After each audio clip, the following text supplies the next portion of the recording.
Well, hello everybody, and welcome to the Optimal City Build movie for Manor Lords. We're going to be going over a lot of factors here, starting with farming, optimized central pig zone for pork production and sausage, optimal plotting for veggie and fruit production, basic industrial zone with optimal sheep production for wool, and the butcher to get meat and hides to produce boots. As you can see, I'm doing very well on shoes and clothing, and this is an entire Tier 4 city. Now, what's most impressive about Tier 4 cities is the amount of regional wealth I am just generating from families. I am actually importing an absurd amount of things.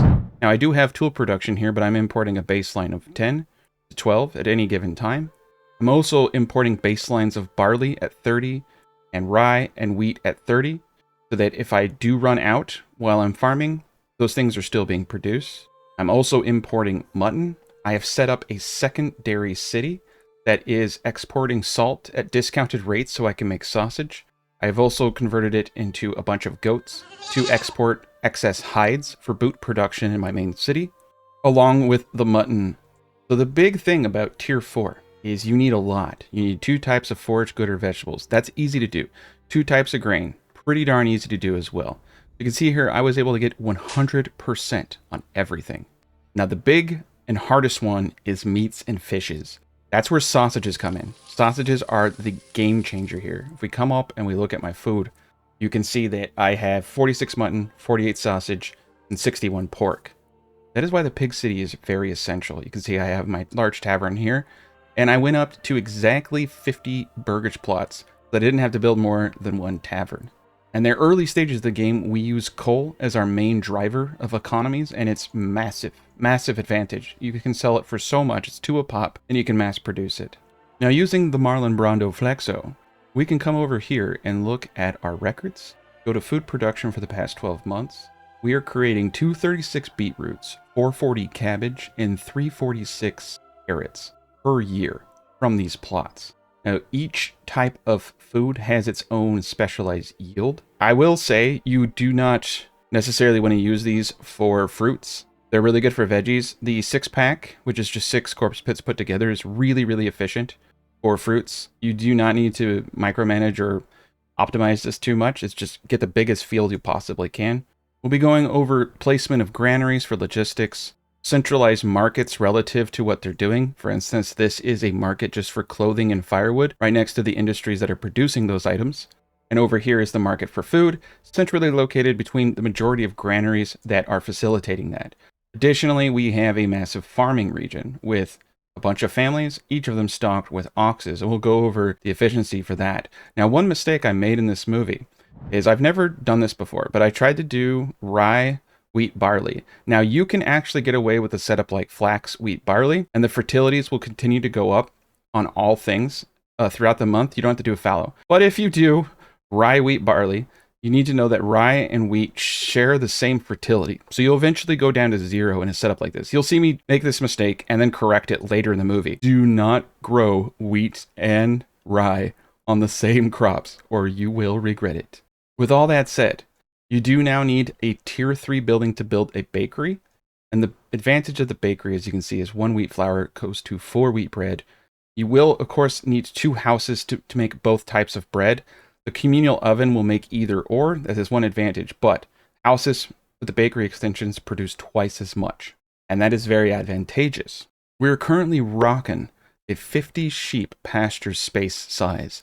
This, to me, has been optimal for wool production. Keep in mind, you only need 30 sheep to hit the maximum of 62 offspring a year. With a butcher setup, you have a sheep reserve of 50 and a 0 lamb reserve. You can just turn this on or off, really.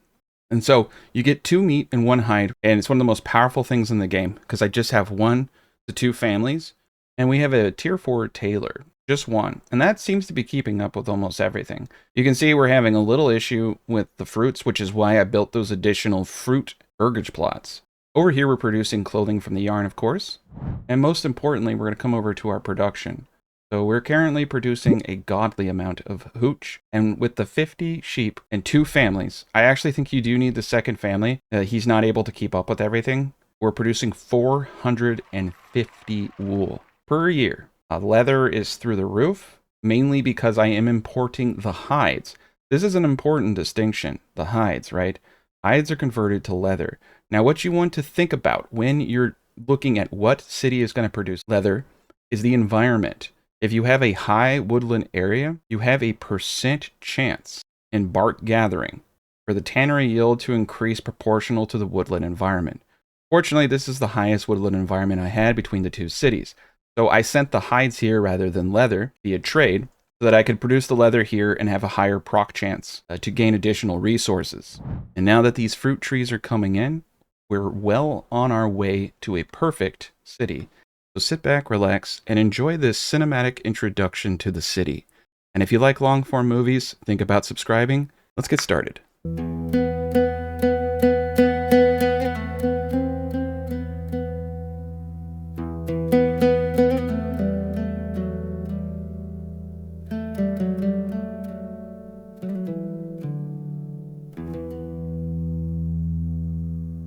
Pigs roam through the town, running Burgage Plot, leading the grain, chasing the hens, knocking down carts, stealing the air, toppling the kiln, scattering the coal, starting a fire. Tongue burns down, call the watch. Hungry fat soul bites a guard, breaks his leg, total town panic. Call the watch, arrest the pig, put on trial, arrest the pig. Alright, so the new map is pretty small. I don't particularly like it, to be honest. Lake Lim is way more my style. It's much larger, a lot more room to create. And we're going to test out all the new features. Let's go to Manlatch. Okay, right off the bat, we have rich mushrooms, not the best in the world, and fish. What's awesome, though, is the proximity of all these things. And it looks like we have perfect farmland. So this is looking to be an excellent match. So what I want to do is look for where barley fertility is the strongest. So this is a food producing area. We have good barley fertility in this area as well, along with the shorelines here. And down over, ooh, wow, right back here. So we got some bad and good. It's kind of sucks because sometimes you can't see it all. So what I'm actually going to do is something a little crazy, something I've never done before. I'm going to do my farm plots now. I'll do them very quickly for you, so you don't have to watch all that. But you can see we got good barley fertility to this region, so this is the spot to do it. And we're shooting for these 1 Morgan plots for the ox. Just like that, 1 Morgan. 1.2 and 1.3 is actually fine. Anywhere between 1 and 1.3 is going to be one that can be plowed very quickly, and then they can start seeding it. Right here where this yellow is, that's the perfect place for farmhouses. Now we're going to take over multiple regions, and we're going to try to do a full tier 4 city here, but it's going to be intelligent. It's going to be efficient and small. It's going to be everything that it needs to be. Okay, 14. This is the 14th plot. This will be the 15th plot. All right, so with 15 plots, we're going to have sets of 5, and we're going to do wheat, barley, and rye, just like that on the first 5. And then we're just going to skip the line down, starting with wheat in the second, barley, rye, in following order. I just did that for all 5 of those. And then we're going to do wheat, barley, rye for these last 5. And now they'll just be ready for me. Now, as I said, we want to use this as our farmhouse area here. So I'm just going to do a road like this. That tells us this is the farming area. So we got this whole area here that we can use for housing. We have mushrooms, we have fish, a little bit of clay. We got plenty of wood. Firewood down here is pretty decent too. So starting off, we have all of our wood right here. I'm going to do this right, and we're going to start getting up our first agricultural areas for veggies. And this is a huge area. Okay, this is huge. We could probably fit veggies and apples in here. I'm going to get everything done. So what I would like to do is find the flattest spot I can, like this. We're going to get a flat line. We're going to start from the bottom and work our way up. Now I want to make sure that I'm using the sides here. So the furthest side, I'm going to say we're going to go all the way up to here. So this will be the furthest side, straight down. I'm going to delete some of these roads. I'm just using it to guide so that I don't come into any conflict. So 1, 2, 3 corpse pits, and then the 4. And we're just going to repeat this pattern, the second setup, and that is the third setup. Okay, we're going to put a road on the very tippy top. I'm going to use these little placeholders like this, designate where the corners are going to be. It'll make it easier for me to snap my points. We're going to delete all of this, and then we're going to go corner to corner. So we're going to be building out the most optimal plots we possibly can. It's going to be a very dialed in and efficient city. Move this point to this point so you can see corner to corner. And what this is going to do is give us a little middle ground area here. These little V's in between. Pop that down there. Pop that down there. So now we have these little V's in the middle too that we can use. I'm going to bring this road alongside this area. Now there is one way we can do this, and we should probably try to do it the right way. We'll do the little half side right there. Okay. And I want to replicate this one more time here.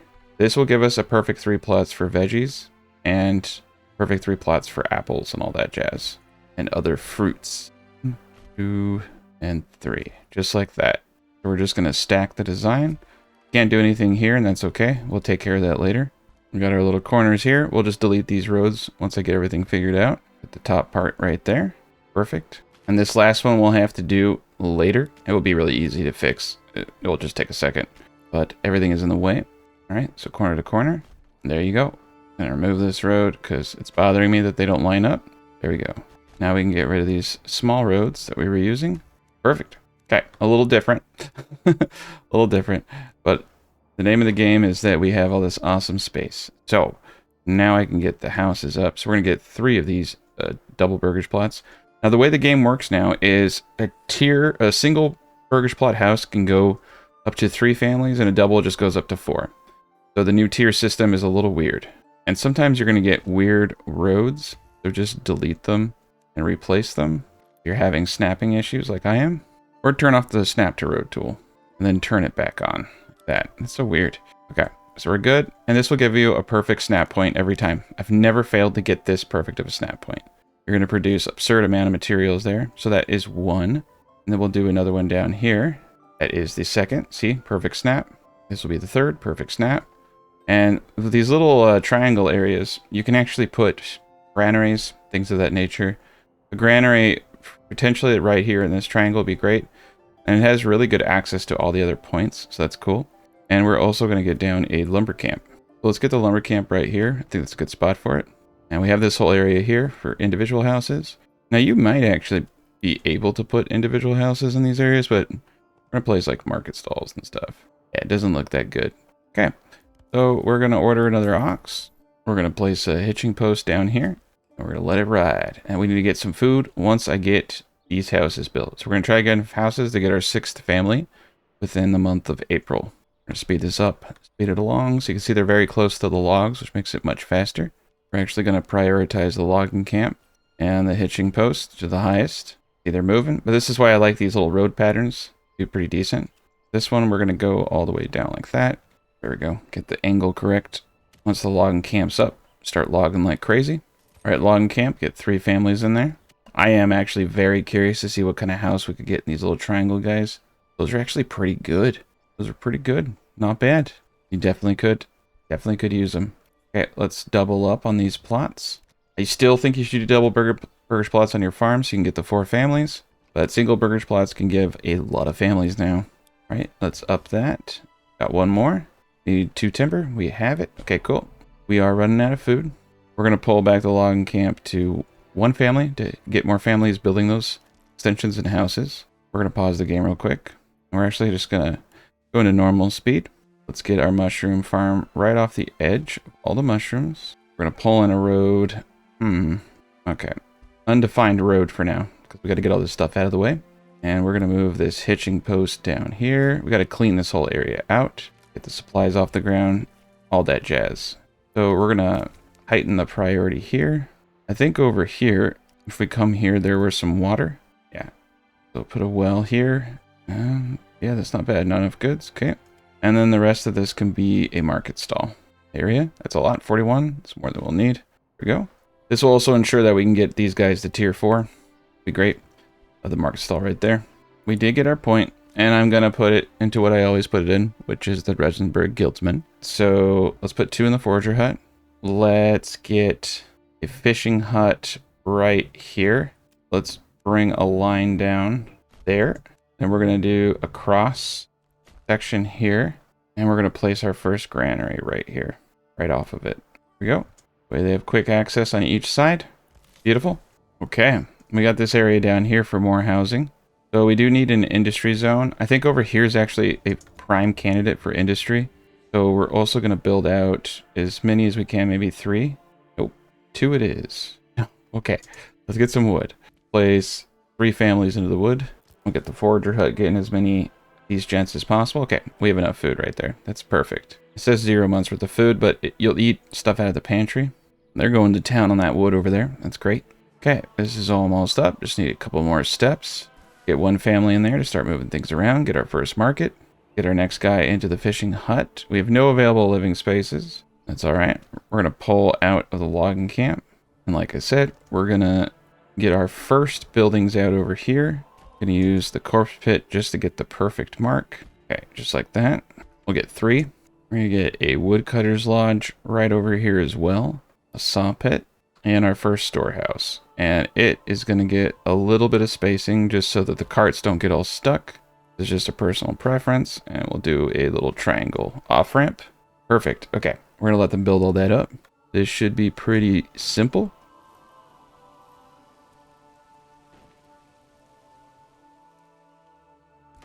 Okay. Look at that. Place 1 family into the storehouse. Pull 1 out of the logging camp. Let them build that up. We got 1 family fishing, 1 family in the forager, 1 in the granary. A lot of spot for chickens. We're going to be able to form a militia now. Go steal some bandito money. We hit 20. Let's place 1 family into the woodcutter's lodge. Get all this going. We have 9 months worth of food. Okay, so we actually have a lot of food because of the rich mushrooms and the fish. So we can go crazy, which is awesome. We're getting a little bit of money per turn from each house. So with food, we have power. All right, there's 1 plot. We're just going to gradually move along. Take our time. There's the next one. And now we need to get this guy up over here. Everything is moved. Pause real quick. There we go. Hit define our top. You can actually just do this too. You can just go from the bottom and eyeball it. Right, let's pull this down. Get that all done. Perfect. Now we can trace the top part like that. Come up here. Finish the triangle. The angle. All right, this is great. And we're just going to connect this like that. Perfect. So this gives us 1 for each type of fruit and 1 for each type of veggie. And it's going to maximize our yields. And we got these little middle sections here for whatever we want. We could place additional houses. We can do whatever. All right, saw pit. Let's put a family in there. Put reserves of 10 and let's say 100 boards. Everybody's going at Mach 10. Let's get more single burgage plots down here for industry later on in the game. This is looking great, actually. Okay, so we got 46. We're going to need like about 160 for some of this stuff. We have 19. We need just 1 more soldier, and we can go off and take out the bandito. So far, so good. 8 months. Got 8 months of food, 12 months worth of fuel. 3 free families. Go get that bandito money. We're just going to run over there, slap them in the face, and take the money and run back. Make sure you're not running to position, or they'll be out of stamina, increasing the chances of them perishing. You need full stamina. All right, we have 4 free families. Let's make sure to be doubling up on these new plots we're building too. All these should have their expansions. I'm going to put 3 families into the logging camp. And so early trade for us is a little tricky. We don't have a whole lot except for a bunch of mushrooms and fish, things of that nature. So we're going to need to probably go into some kind of wood-based economy. Potentially even charcoal wouldn't be a bad idea as our first trade item. And it actually is a trade item we can do for quite some time. You can see that wood is not really an issue. Except for right now, wood is an issue because I spent all my wood. So I have to wait for them to catch up. We're going to get the trade post up right next to the storehouse. As soon as I get the goods. Oh, nice. We got 2 bandito camps. Be smart about this. We get all the money we need for one of our early farms. Sneak up on in here. Make sure you're 2 tiles thick. And make sure that you are in stand your ground. Beat this up. Okay, here they come. Bam. Now we're going to rush out. Mop them up. Steal that loot. Run over. Take it all. So we're going to send that to the town. And then we're going to run over here. Oh, shouldn't be running anywhere. We're going to come... We're going to casually strut over there. And then take that money as well. Let's see, how much money do I have now? 169. That is just enough. Get the carrots. We're going to start from this section over here. So we do need some boards. And we do have some in the saw pit, but we just don't have enough wood yet. We need to let them work that out. Let's come back over here. And let's get this cash. Okay, they're coming right at us. We're a little low on the stamina, but that's okay. Hit stand your ground. Let them slap right into us. And then push forward. We may lose one person. I'm hoping we don't. Yeah, we lost one. You usually do unless you like go back and rest them for a bit. I always just take the loss because the influence, denying the influence to the Lord over here is important. All right, so we're going to get this money into the town. And we're going to run these gents all the way back now. There we go. And let's see what we want to buy with this. I'm thinking definitely want to continue to expand everything. Probably go for veggies. We need to get boards and all types of stuff. So a couple of things. We're going to go straight into coal as our first trade. We basically have an enormous amount of wood and no like logical resources outside of that to go into. We're going to get a big old charcoal guy right here. But we're going to need a little bit more wood. Let's continue trekking along with a logging camp. Want to get a trade post up. So let's let some time pass. Okay, charcoal right here. And this is going to be the industrial hub and heartland. So what we're actually going to do is have another road coming down like this along the back right there. People are back ready to work. Get them back to work. 7 months worth of food, which is pretty decent. Okay, trading posts. So, here's the deal. With trading posts and carts and all that, you need a pretty wide berth. Like, you want to make sure that you have a lot of room. Otherwise, they can get stuck occasionally. So this is like an abundance of caution play right here. I'm going to do it just do a 2-lane right in front of the trade post, just to make sure people have lots of room to move around in front of it. And we're right next to the storehouse. So this is pretty awesome. And we're going to do this. Quick little road from the storehouse right into it. Perfect. Okay, so let's get coal production and we'll come back. Let's get someone on the trade post. Let's immediately start doing some smart plays here. You can see we have 88 mushrooms. And so I do know that in this patch they increase things like spoilage rates. So you could make an argument that carrying too much food even in the early game is kind of silly. But we're just gonna go with it for now because I'd prefer to have food rot than to have no food at all. And we're going to export anything over 100 firewood. And I'm also, yeah, we're going to go into kind of like a little bit of an economy here. So let's double this up. Let's get 2 and 2. And let's just start having them go to town so we can get some resources to sell. And pause the game real quick. Got the one dude in the trade post. I think we're pretty decent on all fronts over here as food goes. And then now we have our gent in the saw pit going ham. Let's see. Just need 2 more boards. All right, we got... I think it might be wise, and this is probably something I'm guilty of in prior gameplays, is to just go real crazy on wood early. It does have a tool cost, but if we offset the tools that we're going to be importing here in a second with how much we're, exporting in coal and stuff, I think it can work out pretty well. We'll try that little trick there. So we'll do veggies on the bottom. All right. And in the first veggie, we'll probably go with just carrots right off the start. We'll do orchards on top. We're going to have another granary, probably like right over here, centrally located. A nice little spot. Got some good stuff going on. I know we got a granary up here that's going to take care of a lot, but we're going to have strategic granaries placed. So let's go carrots here. If I can afford it, I'll do beetroots next. It's only 94. Oh, we have 20, so we're a little bit away from that. Okay, and let's get 2 families over here in the logging camps. I just want to start pulling in gobs of wood. And if I take these individuals out of the logging camp, it won't consume the tools. So we can just kind of do this in spurts. That will help us out a lot. But here we go. So one of the first things I want to do is save up a tad bit of cash because we do need... Okay, so we have 20, so we can do this. So we already have 133 coal. And coal sells for 2 a pop, which isn't bad. So we're going to sell anything over 100, and we're going to buy a trade route for it. So this is going to be pretty big for us right there. And we got our storehouse right here, which we're going to upgrade, because it's almost already full. And we don't actually need this many people. We can go with 1 and 1. I'm just trying to get a surplus right now. I think we're doing pretty decent on all fronts over there. Take a peek up here. Yes. So this will be an orchard. And these all will be orchards up here. And this should feed the majority of the city. This will be great.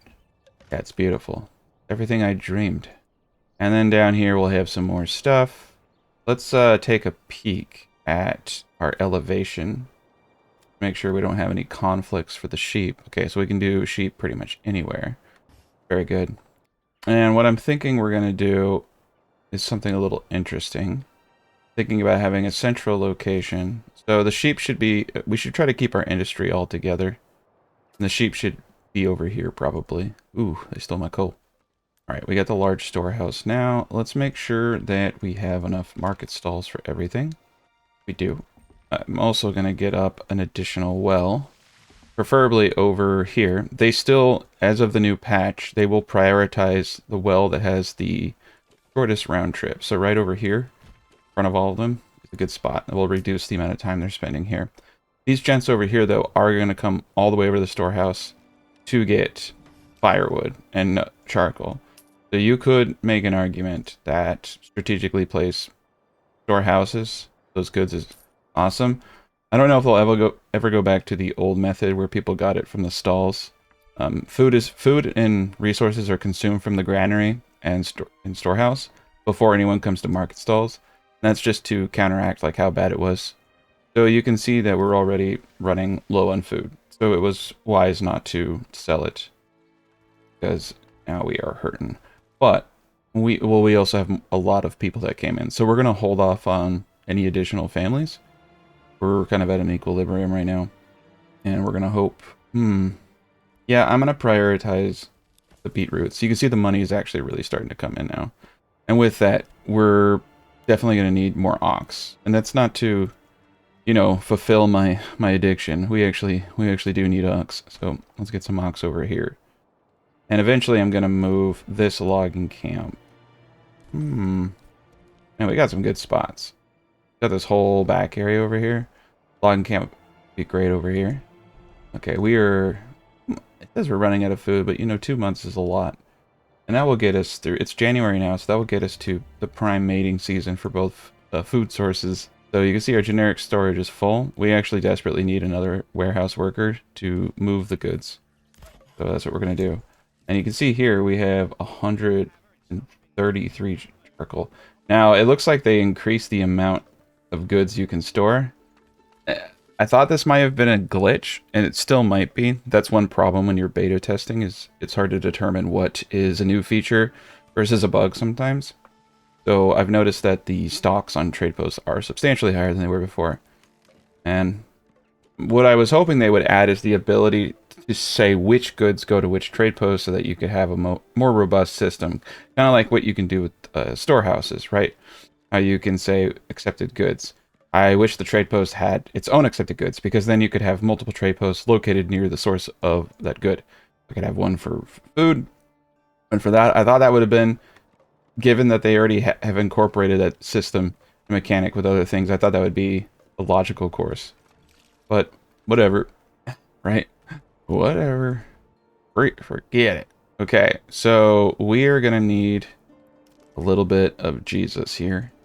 Okay, so the wood church, I'm trying to think. I think we're going to put the church right here, right across the street. I'll probably put the tavern over here as well. Put the church right here. Because what we're going to have is like a big spot, like a really big spot down in this area right here. for like meat producers. If we decide that's the way we want to go, you need quite a bit of meat. You also need quite a bit of bread. So we'll see. We'll make the village as big as it needs to be to fulfill all the requirements. It's going to be pretty rough, and most likely we're going to need to take a region, preferably one very, very close, like such, just for additional hides. And this will be like a tier 1 village, right? And over here you can see we have salt and fish. Not a bad one either. But yeah, we can make some tier 1 resource villages, primarily just to get hides and things of that nature. Sheep and hides. So we want to stick, we want to find a place that has potentially low elevation. Okay, yeah, so we don't have any elevation problems here, just a little spot up there. And no elevation problems over there. I'm going to be honest, that rich salt deposit is a pretty insane trade that we could go into, but that's not a bad one. Especially with the sausages. Alright, so we got some banditos coming in 365 days. We'll be ready for them. Okay, so now we just need 240 for the cabbage. We're at 85. We have 0 food. Let's pop up over here. 1308. I think the mushrooms are good. Our fish are at max capacity. So we should probably have 2 families in here to make sure that we're getting as much fish as possible during their growing season. There we go. And I think we have a 2/3 cap. 112? Yeah, 2/3. That's good. Pretty close, yeah. There we go. Okay, so that will give us the fish we need. We're going to have our first veggies coming in.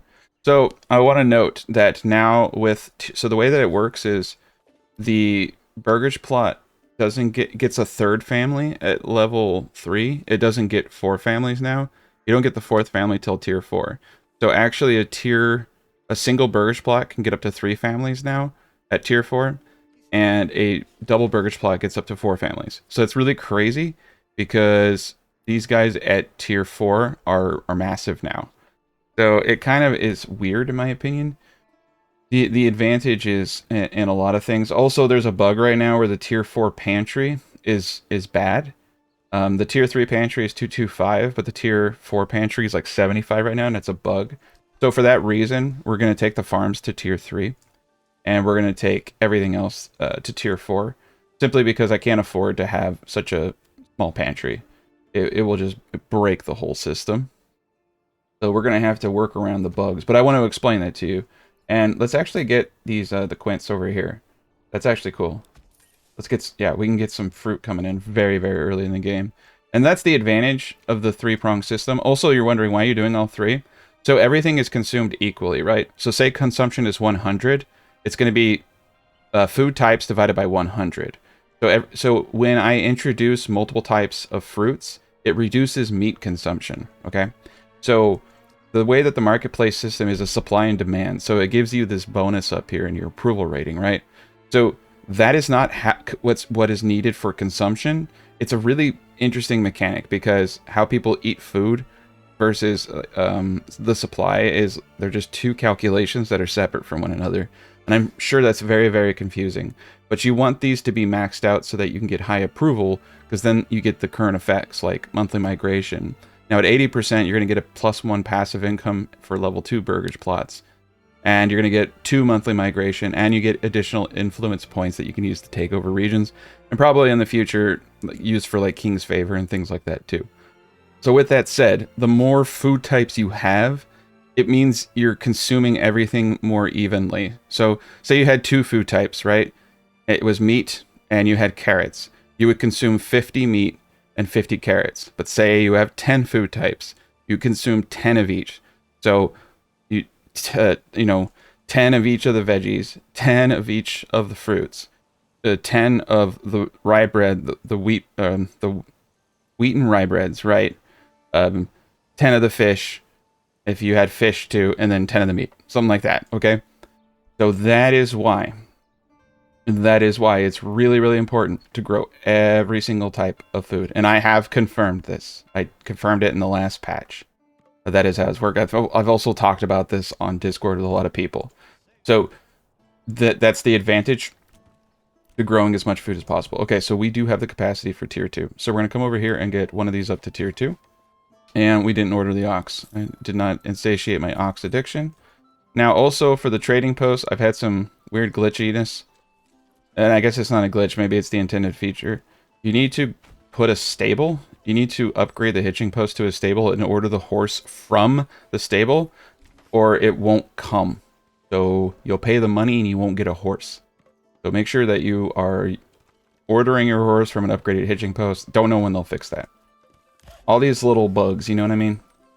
Okay, so we're going to pull back over here because we're full on the logging camp. Actually, we're going to use this logging camp over here as storage. And we're going to put this to 2.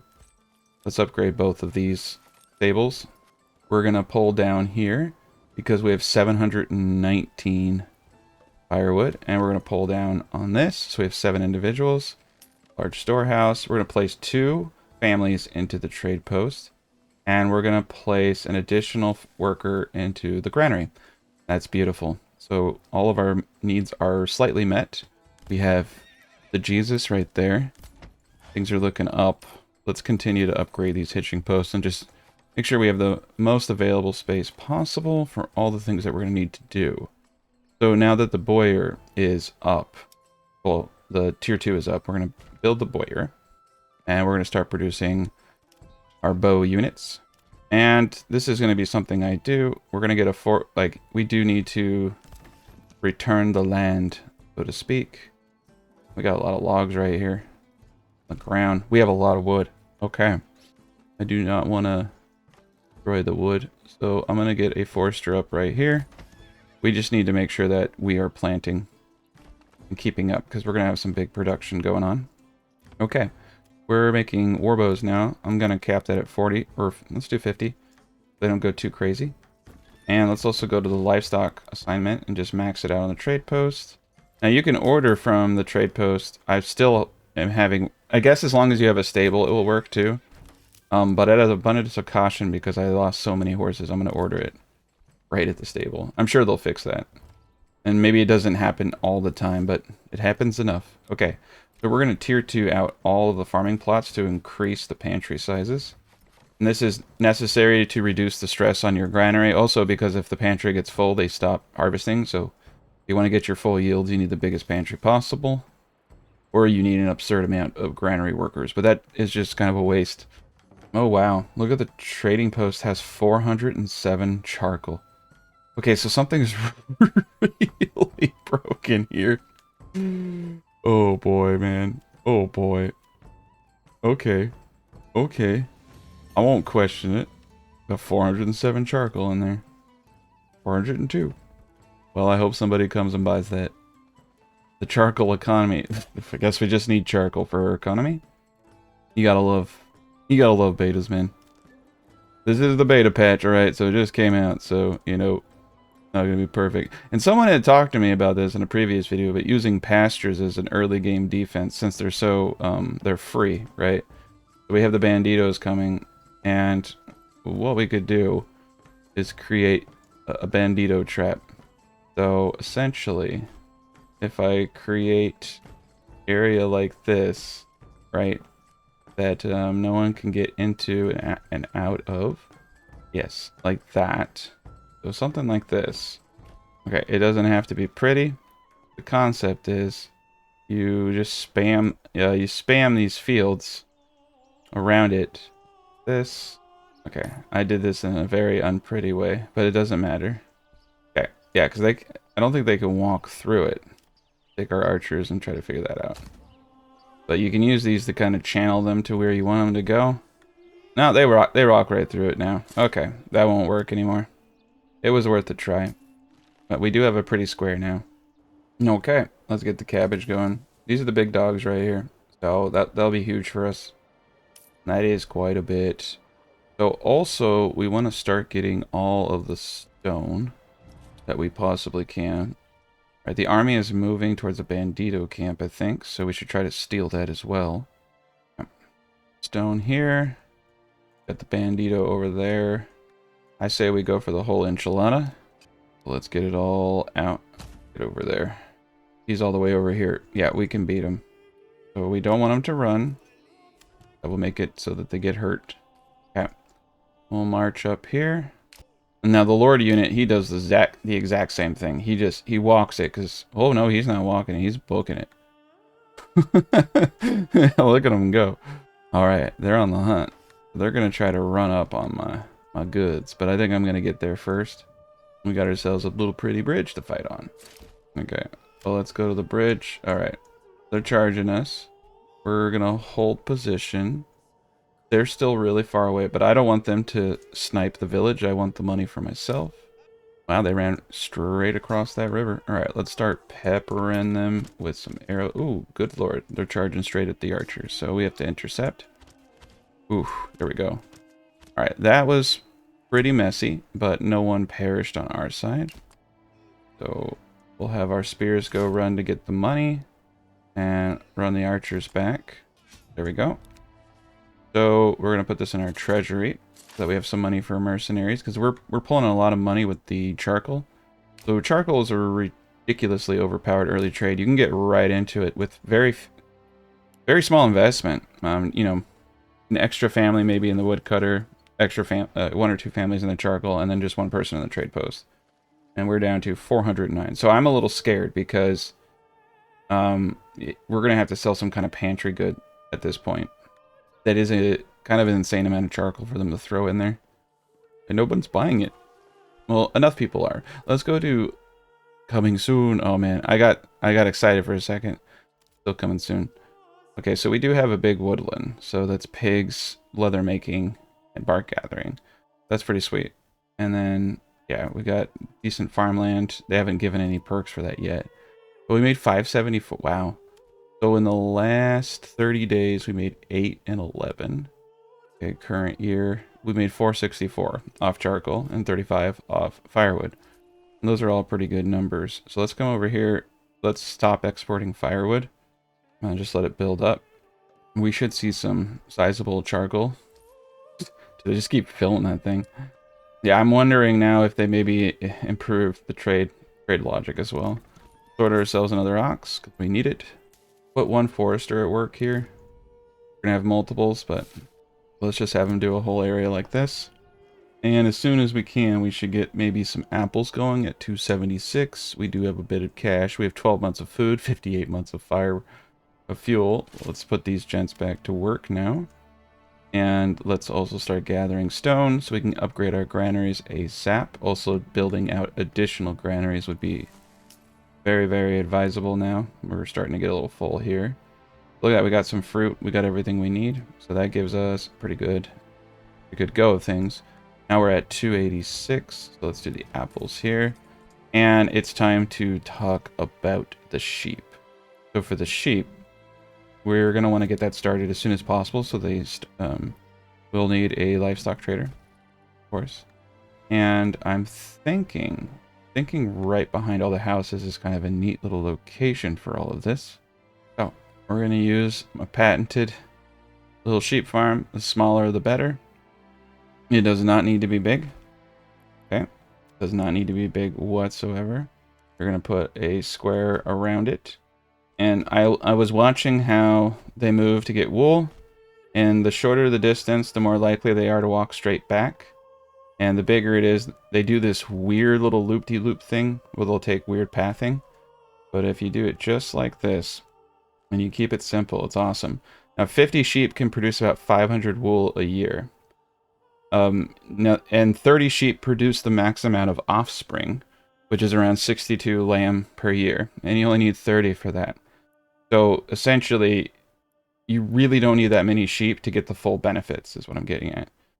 So what we're going to do, oh yeah, my bad. We need to get these guys right here. Okay.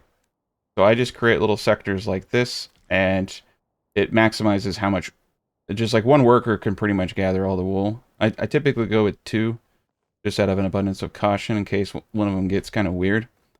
But one worker can pretty much do the whole thing because they're just moving in and out, over and over. From the source. It keeps everything really big. Now, if you go with those really big sheep pastures, you have really long walk times between them getting the wool and bringing it in. This just wraps it all nice and neat. And it doesn't look too bad either. It looks pretty cool. And then we have this storehouse right next to us. We'll probably have another storehouse. And by probably, I mean, we're going to build another storehouse right now to make sure that we get that back up. And let's pull this road.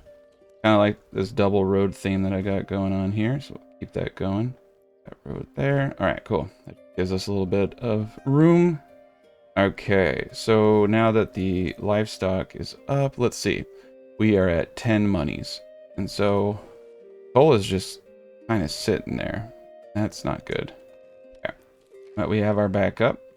So we're going to go to the livestock trader.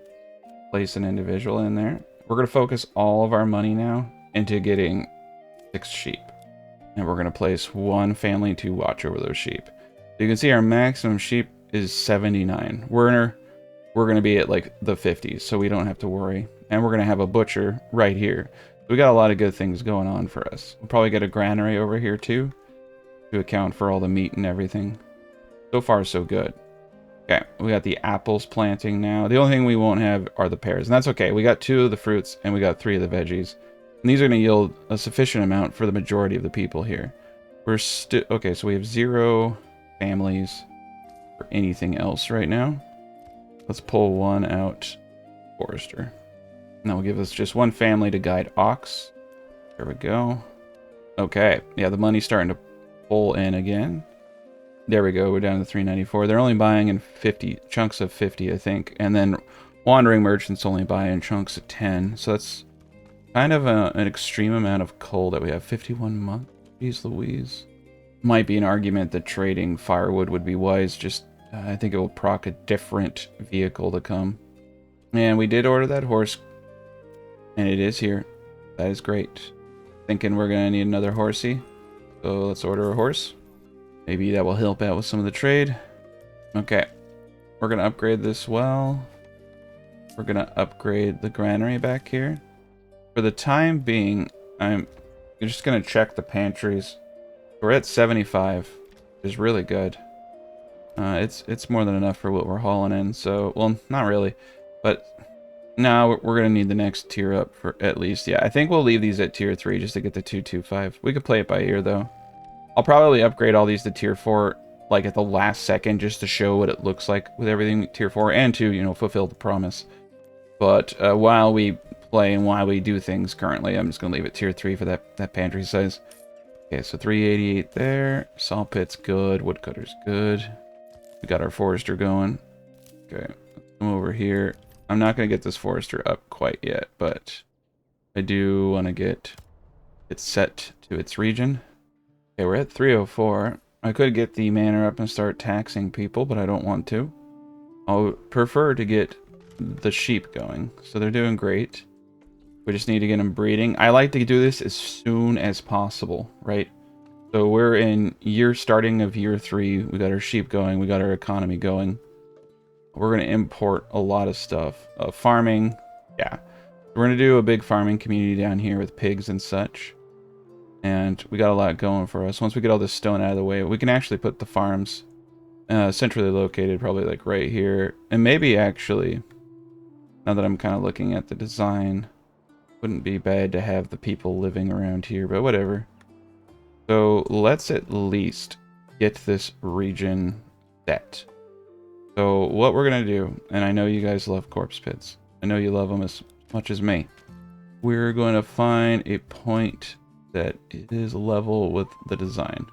This, okay? I'm going to use hunting camp just momentarily as a placeholder for the road. I'm going to remove this.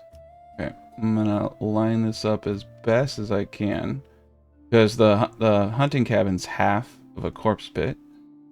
So now I know where my half mark is. And then we're going to just trace a square around this pit. Such. Get rid of you now. Pull this down. Straight. Perfect. Pull this down. Pull this down. Now we have like a city center. And we have the capacity for a lot of houses. This is a pretty cool way to do that. I'm going to get rid of this. I don't know what we're going to put in the middle here. Maybe a tavern. Tavern would fit you know, pretty perfectly. I think that's actually kind of cool too. Let's do the tavern here. I just like the placement of it. And yeah, we'll do the malt house right here. We'll do the specialized brewer. There's a double Burgage Plot. Needs to be a little bigger. There we go. Oh, right there. So this will be the only thing that kind of deviates from the design. But it gives us this whole little area now that we can do whatever we want with. So, personally, I prefer to use... And we're going to have a little bit of a corner issue, and that's fine. So I think we're going to do it like this. And we'll figure out what to do. Maybe try to get some trees planted, right? In those corners. So we're going to do little pits around the area. The top part's going to be a little different, of course. What this does is it gives us the perfect dimensions for Burgage Plots with backyard extensions. That's why I use them. They're also free to place, so you don't have to sit there and accumulate a godly amount of resources to do this. There you go. Yeah, we're going to have corner connecting roads. Okay. So this is a really, really simple design that maximizes everything. I also think we should potentially have a granary. Yeah, that's what I want. I want a granary just for collecting the goods. Okay, we can do it. So I'll need to remove this. We'll actually need to place it right now. So let's turn the snap the road tool off. There we go. There we go. Okay, and so now we have great spacing in all directions pretty much. And I think I'll delete this road here just because it's throwing off the vibe. There we go. There we go. And we'll connect these outer layers with corner pieces. Such. The granary is throwing off the vibe just a tad bit, but that's alright. We're going to get rid of the granary real quick, or my OCDs will destroy me. Right, that. This guy, though, they're going to come in like this. Like little bat wings. And there we go. So that is the design. That's pretty cool. We can fit a lot of houses in this. It does look like some kind of like ancient symbol. There we go. A little bit long on those sides there. I'm liking this a lot. So now I just need to find a place for the granary. And it doesn't have to be perfect, but it would be nice if it could be. And there's, oh man, right here. Right here. Sometimes little imperfections do add character. So I'll chalk it up to that. There we go. We're going to put it right here. That's fine. So this will allow us now to get out a lot of housing. Turn the snap to road tool back on. So boom, boom, boom. As you can see, a little bit of a wonkiness. That's to be expected. I'm going to do this. We'll just, yeah, there's a little bit of a disparity there. That's okay. It's because this is a little bit wider. Do this. Okay. Now everything is lined up. And then you just spam roads. You can also use market stalls to make the roads substantially thicker. But I like doing this because it makes it look like a big road piece, right? Okay, and those will get thicker as time progresses. There we go. Now we have something that's a little symmetric, and we'll be able to fit a lot of housing in it. So we can also do this. Get these right. And then we have these nice little spots here. I don't know if a well will magically fit in any of these spots. Looks like the water is all the way over here, so we're just going to place a well right there. That is the best I can do in this situation, but a well could easily be placed here. You could also place additional market stalls or anything else that you want to do to pretty it up. Farm plots also work. We're going to... I really need more stuff. We're going to place a bunch of shrines here. Make it kind of like a little place people come to pray in the center of the region. And yeah, the same with this guy here. So I'm hoping at some point, like this would be cool if you could put like park benches and, you know, things of that nature. Just anything. A loop-de-loop, like dance thing. I don't know. Anything. So we're going to make it look a little messy. And we're going to speed this up. Let them come out here and build all these gents up. So there's our Burgage Plot for ale production, malt house, our tavern, and we'll need to build a nice little spot over here for all the farming. And the bat, it looks like a bat now with the two eyes and a mouth. Yeah. Yeah, I'm getting creative today. All right, we are running out of tools, as you can see with maintenance, and that's the power of trade. Is what we're gonna do is just set an import. It's actually just kind of cheaper to import tools unless you want to devote the families. So tools 13, the raw ore is about 11. All right, and then you got to convert it to a bloom. You got to convert it into the metal, and then you got to convert it into a tool. It eventually does become cheaper, but yeah, right now we just need to get the tools in. To me, it's cheaper to do it this way, and we do have a lot of regional wealth, and we're getting close to being able to afford pairs at 350. It looks like we did get our sheep over here. Let's hold the phone, because I think I'm gonna up the ante to get some more sheep going. The sooner we can get into clothing production and those things, the better, for a lot of reasons. Now we're getting passive monies.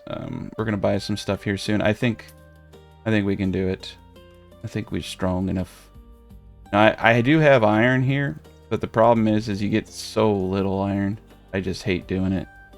117. The yields on mining were just too nerfed to the point where I don't even like collecting it. I find it faster just to buy it. There we go. We're gonna get wool coming in, so we're gonna start stocking up on a lot of goods.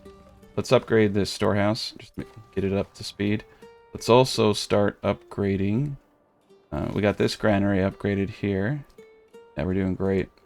Yeah, we're gonna have to get a secondary granary up at some point. But they're doing a good job. We got a granary down here that's gonna get up.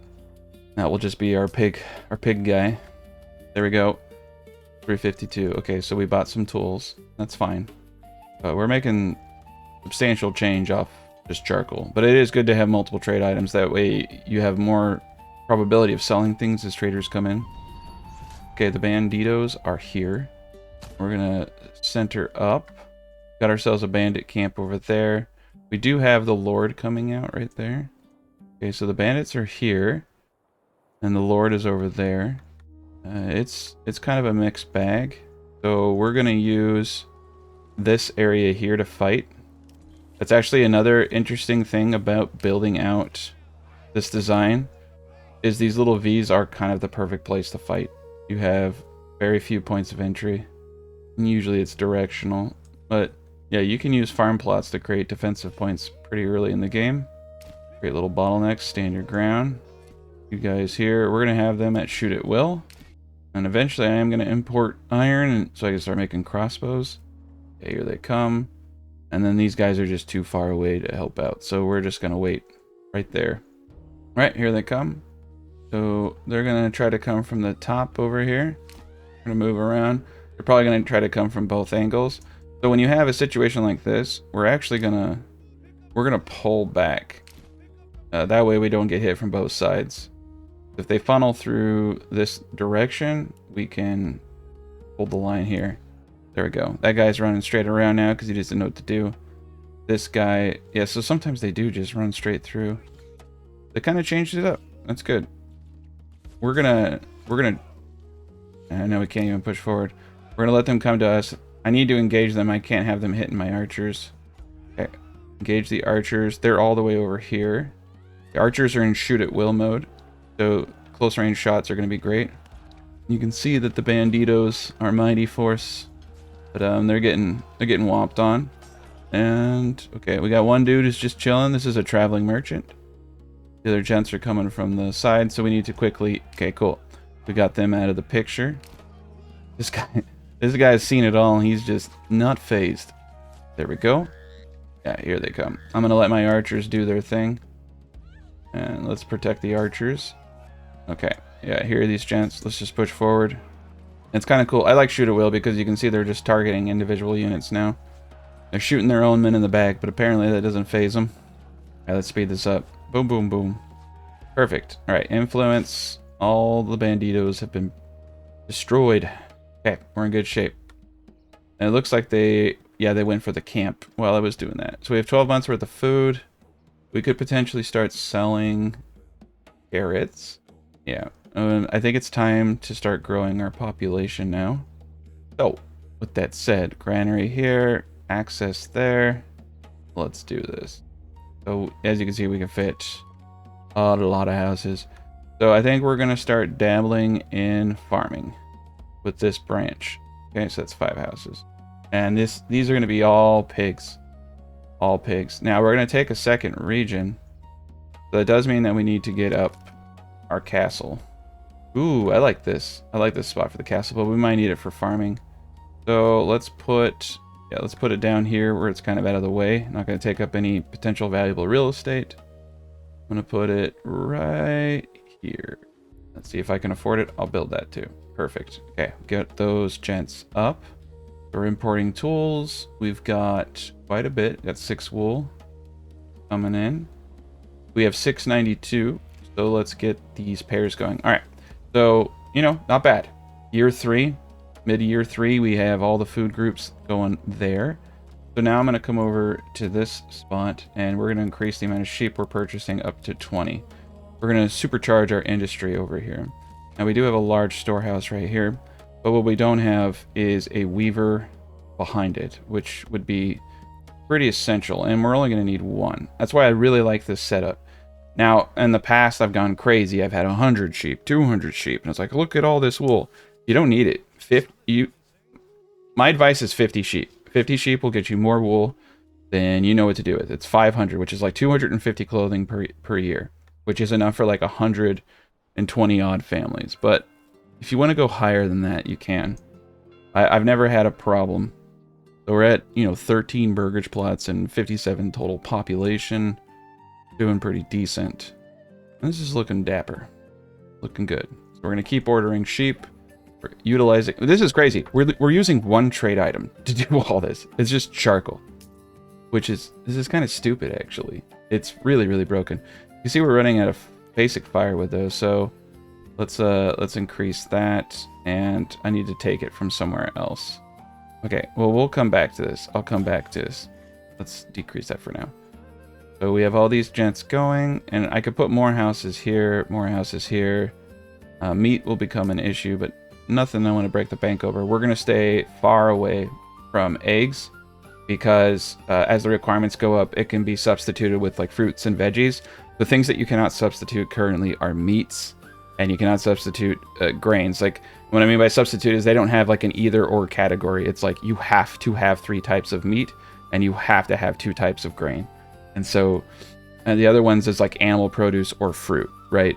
So I can supply the fruits, and then I don't have to do chickens, and then I can do pigs to help out with the meat equation, because meat is one of the larger bottlenecks. Here we go. We got a worker right here that we can take out. Now, another thing that I'm going to suggest that you do is always have rubble stone coming in, and always like keep a quota of like 20 or 10. Is fine. We could start exporting planks, but I don't really like it. It's just they don't pull in a lot of money. There we go. Large storehouses up. Get the weaver going.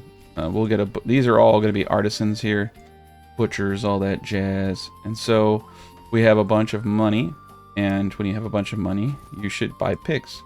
So we'll get some more food, the meat coming in, because we don't have a whole lot of meat right now. We have a good chunk of fish coming in. That's helping out. We got 77 carp, and with the pork, and so that's what's actually kind of cool is, oh yeah, sorry, meats and fishes are 1 category. So if you have hunting, you'll have the small game meat. If you have fish, you'll have that jazz.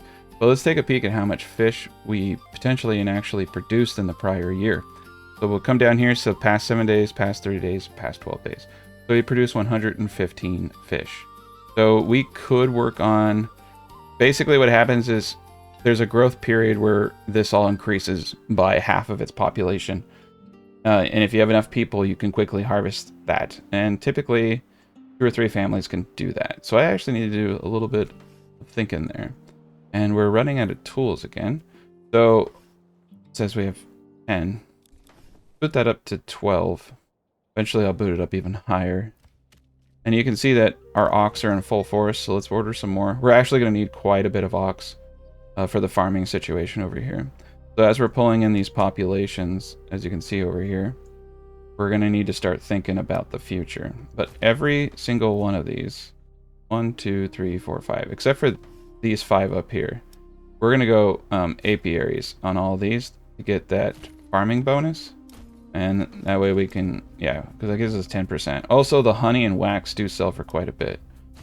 So let's come back over to the trade. Go down into La La Land over here. I think it's a food group.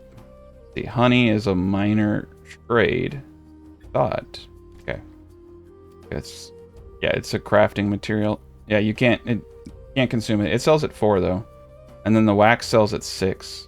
So I know some people made an argument that the honey and wax production is also good for trade. You could potentially make a whole city that just produces honey and wax and some veggies, and it could get some good numbers there. So 0, 0, we want to trade all of it.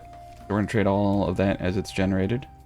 That would be good. That would give us a 10% increase in all of our rye, wheat, and barley production. Okay, so we have 10 more spaces for people to move in. Let's see what we got going on here. We got 2 and 2, which should be sufficient, but probably is not. We need to get into clothing production to fulfill the tier 2 requirements as soon as possible. We need to get an upgraded tier 2 church. And that, my friend, is where I may deviate and go straight into production. Or just take it. I'm very, very lazy. So clay furnace. Let's place the clay furnace. Let's just place it right over here. We're going to need a tannery at some point. I'm just going to start getting up the basic infrastructure. Tannery there. We're going to need a bloomery for sure. We're going to have our own blacksmith. A lot of good things. And then, yes, of course, we will need to procure our own source of clay. Alright, so now that we're finally building up our population centers, what we want to focus on is the farming area. So we're going to need a magnitude of things. Now, since we are running every single one of these, and we have 15, we're going to need so many farmhouses. I wish they would allow us to have like maybe 4 ox per farm instead of 2, because what we'll want is an ox on each spot just going. This is actually like why I argue for doing 2 out of 3, not for fertility gains, because the game's still broken this way, where you can just go as long as you want, but simply because 15 is a lot. It's a lot of things to get going. So let's see what we can do here. Let's go into our mode. So barley farming was bad right here, and we got some good farming. We could actually pull this area into some farms in the future. So let's make this our farming mega structure, and we're gonna run a line right here. We want to make sure that there's plenty of pathways for everybody to move about. Okay, we're gonna put these gents back to back. So, and this is going to be a pretty expensive thing to do. So that is 6. I would like to have at least 12 ox going. And we'll have we'll probably have like 15 families. We might as well just get a farmhouse per. That's the way I like to do it. We're definitely going to want a granary and a windmill and things of that nature scattered about. Communal oven. You need tier 3 housing now in order to do the bakery, which doubles the amount of bread you're making. You make 4 wheat bread per flour, and you make 2 rye per rye flour. So let's speed this up. Let's order more ox. Up again. Okay, so I do believe we have our first manor up down here in the south. Nope, still being constructed. Okay, we're going to let that get built up. Needs a lot of board and a lot of wood. Start taxing, and then we're going to take a region and start getting the goats and all the hides ready to trade with us. We're going to need a lot of leather. We may be able to furnish our own, but I don't know. Well, I could get one. We'll get one goat. Get one goat. That way we can kind of see how much hides and everything we're getting. And then over here, we're going to go all pigs for that meat. That's going to be pretty big for us, so let's make sure we get all of it. Over here, we're going to do another 10. Got a lot of families, but we're going to get into our barley here soon so that we can start producing. So we got the wooden church here, we got the tavern, got this Burgage Plot, which we need to get to tier 2, so we can turn it into a brewer. We got the malt house right there. We definitely are making enough money that we could import anything. I'm going to upgrade this granary because I want to. This granary located over here. Doing a pretty good job of getting everything. I don't think we have any pantries that are completely full. 33. Okay, so these are getting pretty full. 75. You can see we're producing a lot. Now, what's cool about having a uniform method of production is we can actually look at how much we're producing of each type, because I don't have double of anything. So this will give us a clear idea of exactly how much. We got kind of a bad deal there. Usually these are much smaller, but that's okay. Yeah, usually they're small. So if we come over into our records and we look at our resources and we look at our food production for the past prior 12 months, 260 mushrooms, 46 apples, they're not fully matured, 209 carrots, 213 cabbage, 103 beetroots. Beetroots have a low production. Now, typically cabbage actually produces even more than this, so we'll have to play that one by ear. Yeah, you can see 71 quince and 20 pears. Again, the pears and apples are very early, and not a whole lot of fish, and I think we can get that up if we put more families. So what we have to do is hit it during the peak season when it's going up. And potentially, we could probably lower this maybe 10 or so. I'll have to play that by ear. So he's taking the H. Okay, he's taking this spot over here. Now, I need to determine where I want to go. A big part of me wants to get into the salt trade. Got salt and fish. Those are all lovely things. And then over here, we have mushrooms and clay. I think salt is naturally a better trade item. And two, we can use it to make sausages. That is another big plus right there. So I think that's what we'll go for. Once well, actually, we already have the resources to take this location. So let's just do it. We're going to take it, and we'll just hold it for now. So we're going to claim it. Nothing really needs to be done. There's no one who's going to fight back. We'll claim that region in the background. Come over here to our sheep. Okay, we got a tannery, we got a bloomery, we got a large storehouse, we got the weaver. So let's get a family here. And let's also just go straight into tailoring as soon as possible. So tier 2. We're going to tier 2 every single house right here. These are all going to be production buildings most likely. Okay, we got 6 families now. We're making our way. We have a lot of wood needs. So let's ramp up the wood production. Let's get 3 families here. And let's get 3 families in here. And once I have all the wood I need, I will progress further. Got 1 extra family for building. And we're going to want to definitely get the plowing stations. Now, this is going to require us to have an ample amount. I'm thinking dead center. I'm going to have 2 single Burgage plots. Each will be a bakery, for one for wheat and one for rye bread. And then we'll also, on the other side, have realistically, you only need 1 windmill. It's always been sufficient. So I'm thinking right here is going to be the farmhouse. Okay, so we got that region. And once I get the manor up, we can do some more stuff. Let's get a road right here. That is beautiful road. Most beautiful road ever. Do this. Get our windmill up. See, 100% efficiency. I think right there is grand. Then we're going to get a granary up that is going to be specific to all of this.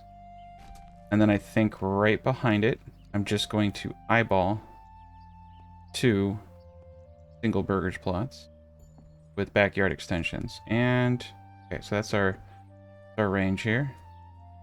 Trying to make sure that I keep things quasi-uniform. There we go. That's beautiful. So now I can run a road behind that, and that seals the deal right there. Okay, cool.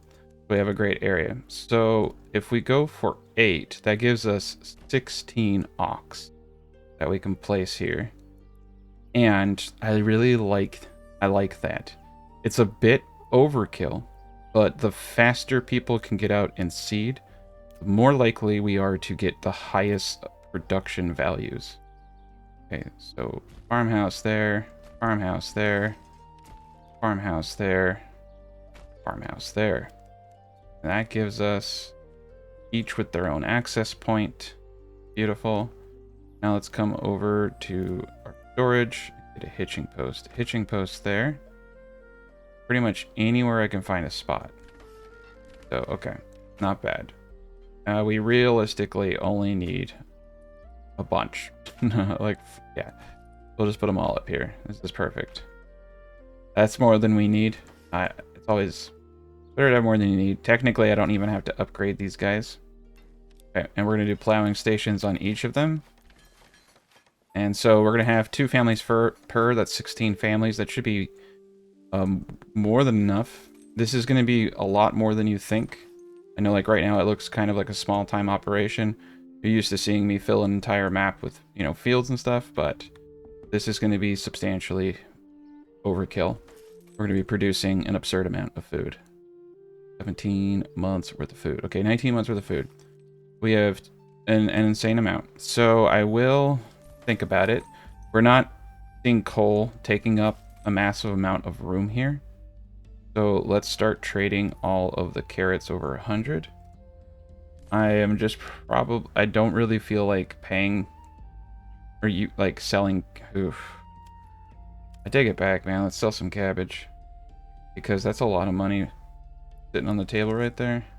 We'll buy a trade route for that. Cabbage is amazing. It's an amazing moneymaker. The carrots... You know what? Carrots too. Let's buy a trade route. I take it all back because a lot of what we're going to be selling is agricultural based. Probably a lot of booze and or bread as well. Okay. So we have right here a weaver. Let us get up our first tailor. And then let us also get up our first blacksmith, because we're going to go into some heavy production here. Weaver is a weaving. Let's get the bloomer. So on the bloomery, we do want to set a maximum of 20 so that they don't just infinitely import and make iron slabs. I want to make sure we're controlling that. Over in trade, we'll go over to crafting materials and we'll import 20 raw iron ore at a time. Not going to buy a trade route. We'll just let the basic traders bring that in for now. Eventually, I will probably change my mind there too. Need to order ox. Okay, we have 2 horses. That's helping out tremendously there. All right, so we go over to the tailor and let's make sure that they are producing clothing from yarn. They are. Go to the blacksmith and let's make sure he is producing iron parts. We're going to cap that also at 20. And we're going to go to the bowyer over here. Change this over to crossbows. Cap that at 40. And let's get our first crossbow unit and get rid of the archers. There we go. Let that build up. We have a lot going on. The weavers are getting to work. The tannery, we're not quite there yet. The bloomer is going. We should be in pretty decent shape. Now, we will also need a joiner's workshop. So over here, that's probably what we're going to go for. We need a little bit of cash. Plate furnace. I don't think we're importing it yet. The next goal, of course, will be get to tier 2 on the church. We need clothing and alcohol before we can even go to tier 3, so we don't need to do all this quite yet. Though we could be probably at above 80% approval, which would give us a +1 passive wealth on our tier 2 buildings, which would be pretty darn good. But we're going to pass on that too. We're just going to keep going. Okay, so I got everybody there, got all the honey. Eventually I'll start upgrading these guys, but I want to do things in a certain order. Don't want to put too much on my plate. Okay, this is great. We're getting everything up over here. Got Burgage Plots over there. So I want everybody to move in before I start doing any more crazy stuff. Looks like we need an extra granary worker. I think that this is the appropriate time to look down here. So this gent down here, all he's gonna really do, get the things that are being produced locally. That's honey and pork. Honey and pork. All I want him to do is focus on the houses here. I am going to give him a market stall. And since that's all we're going to have down there, there really isn't too much more. So over here, I do not want these workers ever moving to go get the pork down there or the honey. I actually don't want them doing a lot of things. None of this right there. And none of that.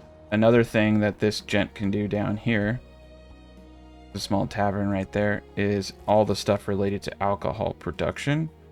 So the barley, yes, because that would be put right into the malt house. the malt, of course, because that will be put right into this Burgage Plot to produce alcohol. And of course, as you can see, we have cider and mead down here. We're going to enable all of them. So eventually we're going to have ciders and meads, and that's going to be game changing. All right. So those are the only things that this guy down here is going to do. That's fantastic. And then this gent over here is going to be focused on bread. And he'll have his own little market stall too. Okay, so that gives us that extra worker we were looking for. And I do know we have a lot of gents in the wood industry, so we're going to pull everybody out of that logging camp over there. And let's pull this down to 2 individuals. We'll probably burn through a little bit of timber, but not a crazy amount. And let's do our first pass. Let's see. Okay, we're doing great. Got our little shrines. Let's upgrade this tavern, so we can facilitate 50 burgage plots there. Got this gent going here at tier 2. I'm just going to turn them into a brewer. We're going to get the malt house operational for the tavern here shortly. This is going to be the tricky part. So we need ox. We need quite a bit of ox. So let's come back over to... We got a lot going on. Yeah, let's go back to our industry sector. Go to our livestock trader. And let's get up to 22 ox. Okay. We're at 20 sheep right now. We're going to exit out of that. Currently, we have 20 sheep and 18 lamb. I'm going to just let them keep going till I have about 50 sheep. 50 sheep is about where I like to be. It's just after that point, you really don't need... You don't even really need 50 sheep. I like clothing production. It's good to have options if you want to sell clothing too. And you produce quite a bit of wool. Okay. So these houses all need to be like tier 3. So we'll want to upgrade them as fast as possible. We got a good thing going on over there. This is all getting up. So we'll go through each of the farmhouses and upgrade them to have a plowing station. We need to upgrade everything. We need to upgrade these guys to tier 2 over here. And it looks like charcoal production is actually kind of fluctuating. Let's put a second person in there. We have no more available living spices. And we need a little bit more. So we're going to ante up right here. And let's see how many people I can get in. Not a whole lot. I can get them in kind of weird like that. We'll do the weird way. Actually, no, we won't. I don't like the weird way. Let's put something else there. That gives us 5 with extensions. Then we have this nice little spot right here. We can put anything we want right there. Time being, nothing. But 5 families should be sufficient. We have 7. Okay, let's make sure these all have plowing stations. Make sure the windmill is good. Upgrade the granary. Until we get to tier 3, we will need a communal oven. Alright, put the oven over there. This is looking good. I like how each area has its own little flair. They're all kind of dialed into their respective markets. Okay, so the fish are strong. I think what we're going to do over here, actually, is we are limited by pantry size, right? So if we want to get like a couple hundred fish, what we're going to need are actually 3 of these.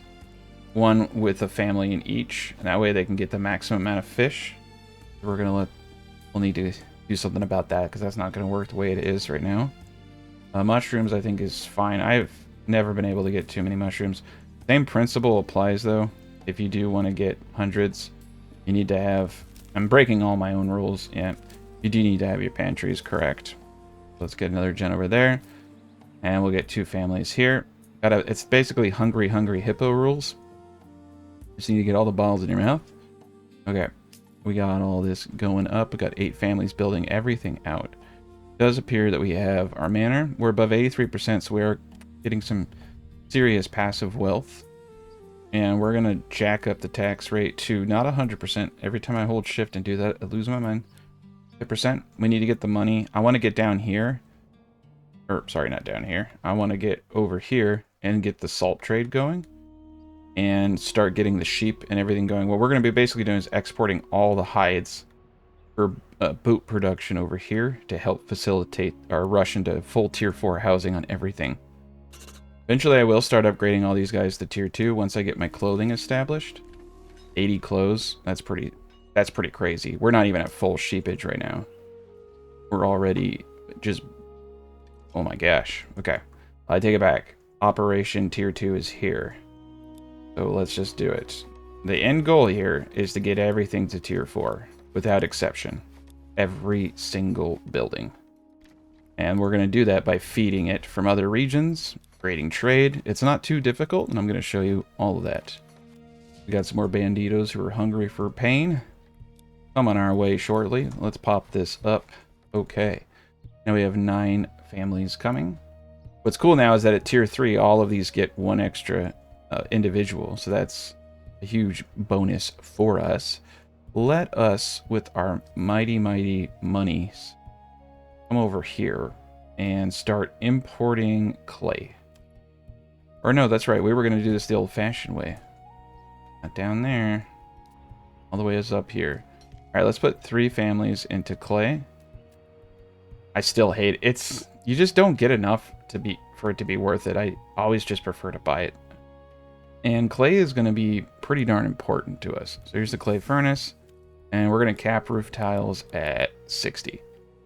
And you know what? I know in my heart it's the wrong move. I'm just going to say no. I'd rather just trade for it and get a bunch of it at once than just wait for it to trickle in. And so we're going to set a cap here, 20 clay at a time, and just let it trickle in the background. So much better. We definitely, you got to use your money. Money is there. You'll get to a point when you have so much money that you're like, what do I even do with all of this? And you spend it. Okay. So we do have the crossbowmen cooking. We got 36. Get another band of brothers there. We'll keep that train going. Got some more houses over here. This is all beautiful. How many ox do we have now? 12. So this is the problem. Is I'm going to want to dedicate at least 8. Let's see if we can get away with a solid 8. That is actually a lot. That's at least 1 ox per 2 fields. So that should do it for us. We have 8 individuals. So we're going to do this. All right. We have no unassigned families right now to help with building. So we're going to pop up over here, pull it out of charcoal production.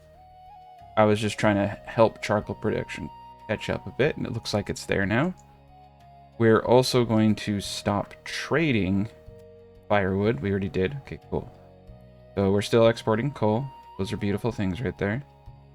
We have 3 families right here. Let's order a horsey when I get a little bit of cash. I do want to have as many horses as possible. Looks like we're selling everything, so maybe we're actually okay there too. Yeah, we're good. So now we got 8 ox going. What will happen is here's the deal, and unless they change the coding, basically what happens is when an ox is in play, they can't seed it. They can't even help it. You can only have 1 ox at a time in play. Ox also help pull resources back to the farm during harvest, so they plow faster. They help you bring things in so it doesn't get ruined in the storms. They help so you can get away with a lot less workers. They're a game changer. You do need to use them if you want to be incredibly efficient. But you also shouldn't go over 1 Morgan per plot for that reason, because you want them to finish as quickly as possible so that the farmers can get on the fields and start seeding. Now your first crop is always going to suck simply because, you know, I'm starting it in August. So yeah, crops. This is when crops grow. So your first season is just going to be a little off, and I never count the first one. I just come back and look at it later. Okay, so we got all that. So let's see. We don't really need any of this, and that's great. So over here, I'm just going to start from scratch. We want all the grains. This is true. We want rye flour and wheat flour. We want both types of bread. And that's it. That's all that this granary over here is going to accomplish. And this granary over here, oh yeah, whoops. I think I disabled crops. Pop up. Yeah. We'll want barley to be able to store here, simply because I don't want them going all the way over. And the other gents can get all that stuff. Okay, so none of that. And no bread. Okay? And we want to make sure that we're dialing in each and every one of our granaries so that they are as efficient as possible. This is perfect. Everything is in order. Our storehouses don't matter because they're side by side. So much so that I'm going to pull one out here and put it in here. So we're utilizing both spaces. We have 2 free families now. Let's speed this up. Ordering the ox. Our sheep and our flock are multiplying. We're at 58 to 59 capacity. We're at 26 sheep. I will need to eventually start butchering, which we will do shortly. And that will produce us with the hides we need to start making shoes. So a lot of cool things are coming our way. Over here, you can see that we're going to need some shape stone, and we're going to just order the mortar. I did not mean for that to rhyme. Order the mortar. Okay. So we need dress stone. I really don't want to buy a whole trade route for that. So we are, in fact, going to just import 20 rough stone at a time. Again, this is why you need a good economy. And we will need to produce that stone. So we'll come over to our industry tab, putting up a stone mason station. Stone mason station. Everything rhymes, kind of. There we go. Okay, 3 families are free. And we'll see how much we can produce with this. So you can see now that they're getting the other guys.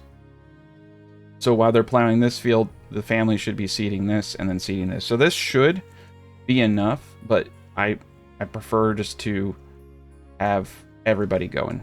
It's just my preference.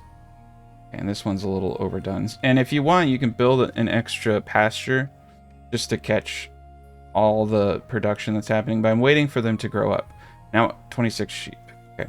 Now, I could just do a butcher and say keep 10 lambs, but the problem is the lambs grow into sheep, and it doesn't tell you their age. I don't know if it kills the oldest or youngest, or it's indiscriminate. So just out of abundance of caution, I just wait until I have my 50 sheep. So what I do is I build a spillover for this. I want to get my 50 sheep. We never slaughter sheep because they produce wool, and the lambs and the sheep produce currently. They're probably going to change this because it doesn't make a whole lot of sense.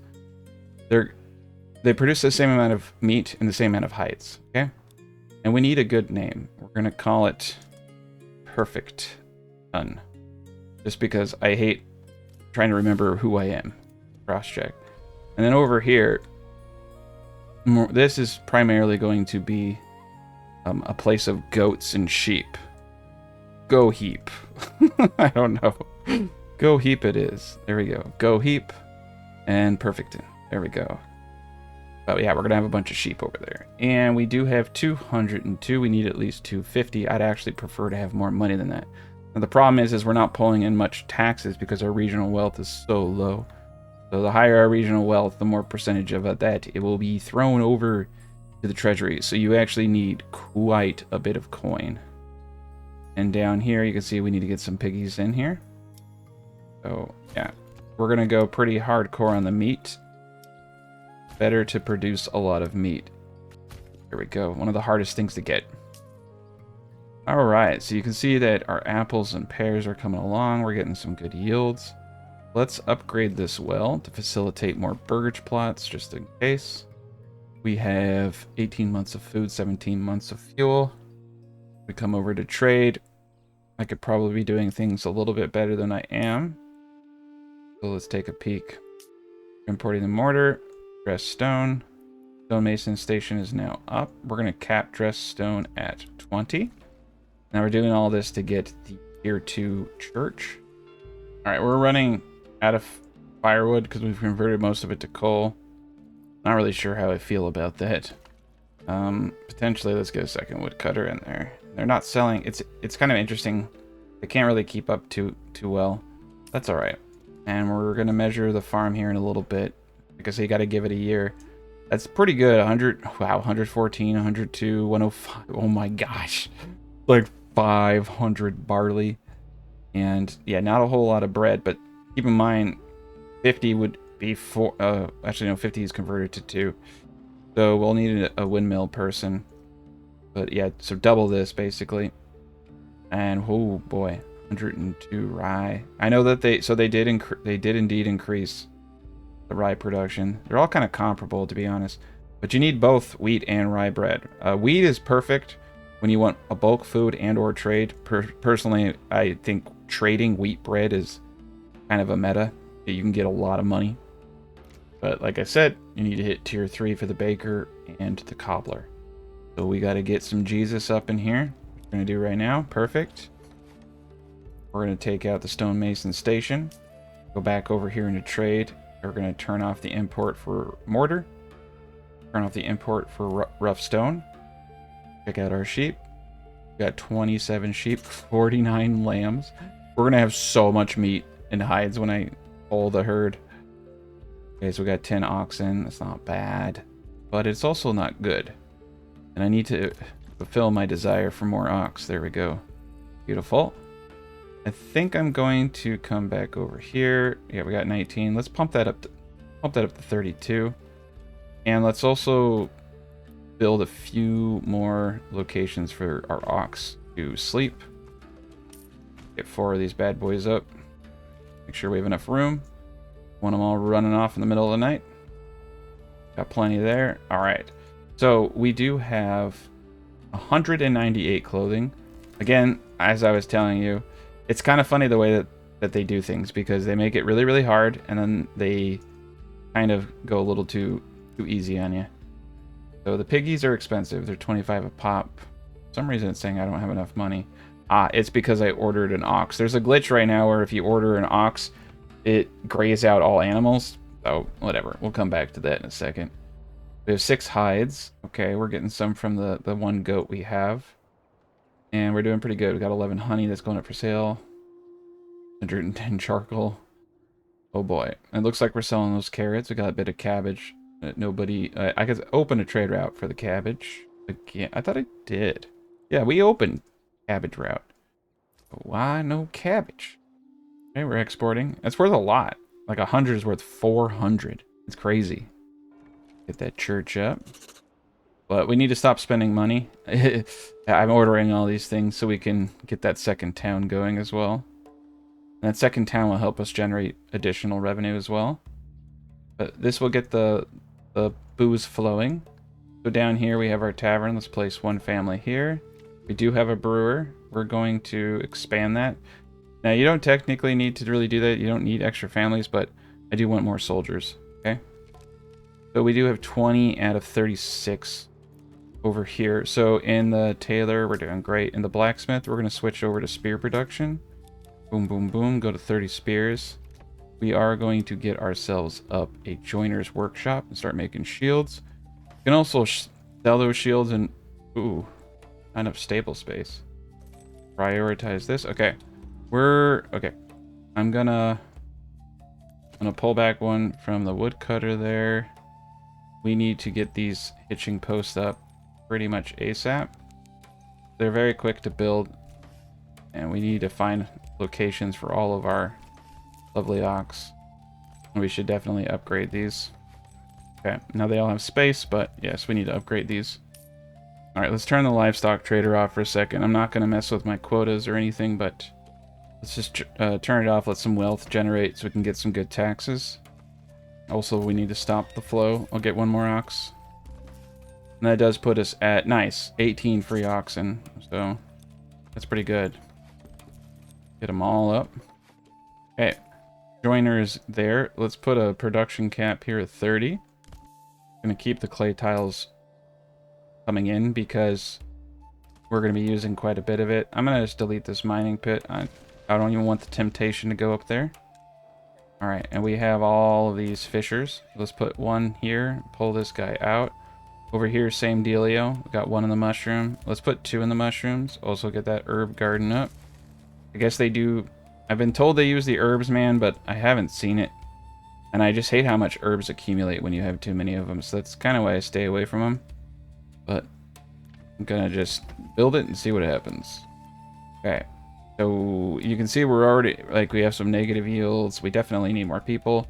So this is the problem, though, is it's easy for us to plow and seed and do all that, but we have very few people picking up the crops. So we need more families. And that's going to mean more houses. Wow, I didn't realize we were right on the line right there. That's funny. We're like literally building right up against the side of the end of the world here. Wow, you can go into the backyard there. I don't know what's going to happen if I do that. Do 5 there. And then down here. Okay, so we're going to go... It's Operation Crazy Train. We have plenty of food. We have plenty of wood. And it's good to spend your wood in little bursts like this, in my opinion, because you're eventually gonna want to do this and more, and you're not gonna have enough wood. So let's spend all the wood that we've accumulated. Just get it going, because this is going to be the end result. So we got our main little settlement right here. Beautiful thing. Going to be mostly pigs, but these are also the farm hands and the farm workers. And this is actually more people than we definitely need. So we're going a little bit big with this build. We're at 301. Okay. Now, the biggest mistake you can make when you're placing a colony is doing it in winter, because everyone freezes to death. So don't do that. Okay, we got both of our foods over there. This is looking like the best place for us to build. Let's pop up over here. Place our settlers camp right here. So 20 wood, 20 everything. Perfect. We're ready to rumble. Now this is going to be a very simple village. We're going to have definitely a need for workers right where we're sitting. It'll probably be like an industrial hub or heart. The very first thing I want to do is get up a logging camp right here. And so what we need to do here is just focus on food. And not enough goods. Okay, so it gave me 10. We're going to get up 3 houses right off the start. Let them do that. And it does look like we have a little bit of money. So we should definitely do the basic strategy. Ordering another ox. Getting the basic things going. Prioritizing the logging camp off the start, though. Okay, let's get 3 families in there. Going full speed. And let's try to get 6 houses up as fast as possible. Watch our wood, our timber right up top. This is great. So when you build this close, it's a lot easier. And then, yeah, down here. Wow, still have 0 timber. And timber, you gotta be pretty quick. 3 timber. I'm just gonna build the houses on the other side for now. I'm just gonna wing it. There's our second timber. Let it go. Alright, 1 more timber. Get some roads over here. Get it all going. Alright. I'm gonna pull this down to 1. We're already made. Yeah, we didn't hit it in time. That's alright. Okay. So the main priority of this village is hide production, right? So small holding couldn't. Okay, so small holding would be hysterical, but we don't want them just dedicated to goats. That's not worth it. Hunting hound is pretty awesome, but pelts can't be turned into leather. Increased export on minor trade goods, though, is pretty nice. Salt, however, is not minor. And increased capacity for wild berries or mushroom, decreased agricultural efficiency. That wouldn't be too bad. There's a lot of things we could use over here. Pelts also sell for a lot of money. Improved boilers and joiners, not going to help us. Reduced Burgage Plot upgrade costs. Increased wealth from Burgage Plot. Always one of my favorites, just because I like the money you get from the Burgage Plots. We don't care about blacksmith efficiency, so we don't care there. Clothing durability increase. Consumption of all clothing 50%. That's kind of cool if we wanted to reduce that, but we don't. Sheep are more resilient. This only matters for high elevation. And efficient hunting camps. Doesn't really matter because we're fishing. Trade routes are more costly. That would be bad. Improved stonemason station. We also don't care about that. Improved armors. We don't care about any of this. So this is the problem. Is none of this really helps us. Efficiency when farming at elevation is 20%. Cheaper animal imports. Increased mining labor speed. Now, this increased mining labor speed could be beneficial to us for the salt mines. Now, let me find the one that we're... Did they get rid of it?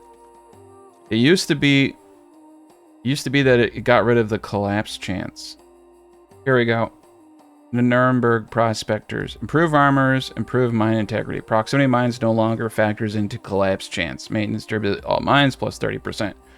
So, mining import discounts, blah, blah, blah. So since out of everything, we're primarily going to be mining salt and having goats and exporting hides, right? We're going to have some sheep here too.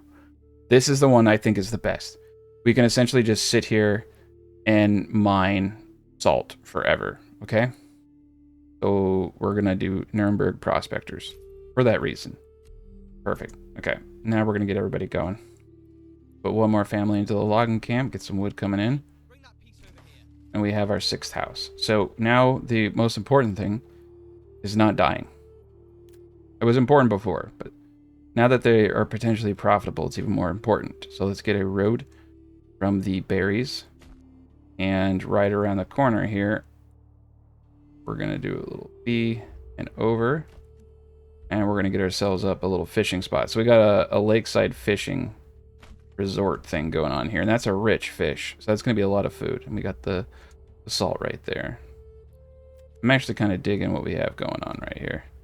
So let us also further build out our region. We got a well. I'm going to do 2 wells. And we're going to do our market stalls right here. We're not going to need too many. Do them right there. Now I'm going to move the hitching post into the backside area here. Get it out of the way. We're running out of food. I know, man.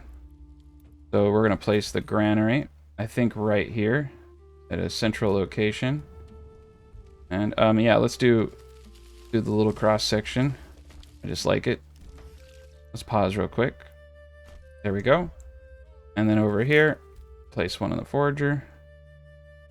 And place one in the fishing hut. Get this granary going. Take a peek at how we're doing over here. Pretty decent. Everybody's happy. We're getting things going. We have... How is that possible?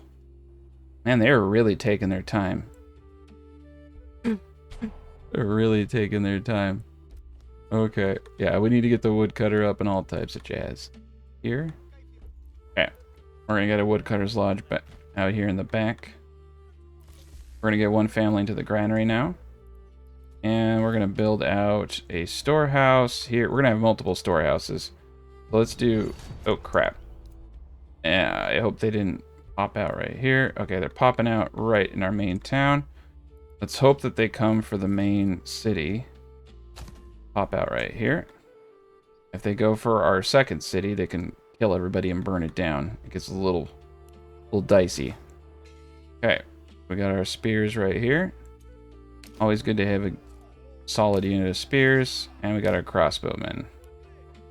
Crossbowmen will make mincemeat out of everybody. Oh shit. Okay, he's in burn everything down mode. When they're in burn everything down mode, you need to send somebody to get their attention. Yes, and has been gathered. Oh crap, we're getting hit from all sides. Okay. Well, let's just charge in. It's kind of cool that they circled us that time. All right, we're gonna pop up, slap these guys around, hit them with crossbow bolts. Let Ada do it. Okay. Let's pause real quick. We're getting hit with another unit charging straight at our crossbowmen. We're gonna go into shoot at will mode. So as they get closer, each volley is just gonna really mess them up. As long as they shoot at will. There we go. Come on, guys. Oh my god, you're letting me down. There we go. Okay, so that did not work out. When you're in this situation, what I typically like to do is split them apart. Do kind of like a little leapfrog strategy. So we're gonna run these guys off. We're gonna get these guys in a shooting position. Run, intercept with our retinue. They're really squishy, so you don't really want to engage in melee. And then we're gonna hit them from behind with the shoot at will on. Oh crap. That was not my day. Okay. Disengage and run. We already lost 2 gents that got slapped in the face. Well, at least the bandits are getting a little smarter, it looks like. Alright, yeah, they're slapping down my crossbow units. We need to get shields. Spearmen. Okay, we're gonna engage because it's just getting too crazy. I'm gonna engage with these guys. Oh my god, dude, they were ripping them apart. They're ripping them a new one. There's a lot of dead crossbowmen. I broke formation. I did some bad things. There we go. Okay. Jeez, man. These crossbowmen, they didn't stand a chance. How many freaking bandits are there? Like, all the bandits... I've never been hit by 6 bandits before. Alright. We gotta be careful about shooting at will. But... it doesn't seem like we're hitting any of our guys. Okay. Now, we've engaged all the banditos. Oof, that was a massacre. So we quickly need to replenish our numbers. So let's go back over to our blacksmith, who has been making spears. Pop them back into iron part production. The joiner's workshop will just indefinitely be doing that. Oh boy, how many sheep? Oh gosh. Okay, 42 sheep. I think that's actually quite more than enough. And then let's come back over here. We need to get up the woodcutter's lodge. All right, we got a family in there. Logging camp down to 1 family. And I don't care about the clay, and we're just gonna build over it. I really don't care about it. So actually what we should do, since we have a granary right here, is we're just going to build out some really basic cheap plots, okay? And the whole purpose of these guys is just to pump out basic food groups. We don't need a whole lot of food here. We're going to get a lot of milk and certain things. So yeah, just 2 guys like that. That's going to be really good for us. At the forager hut, we just need a little bit of fuel and we're good to go. We got all that working for us now.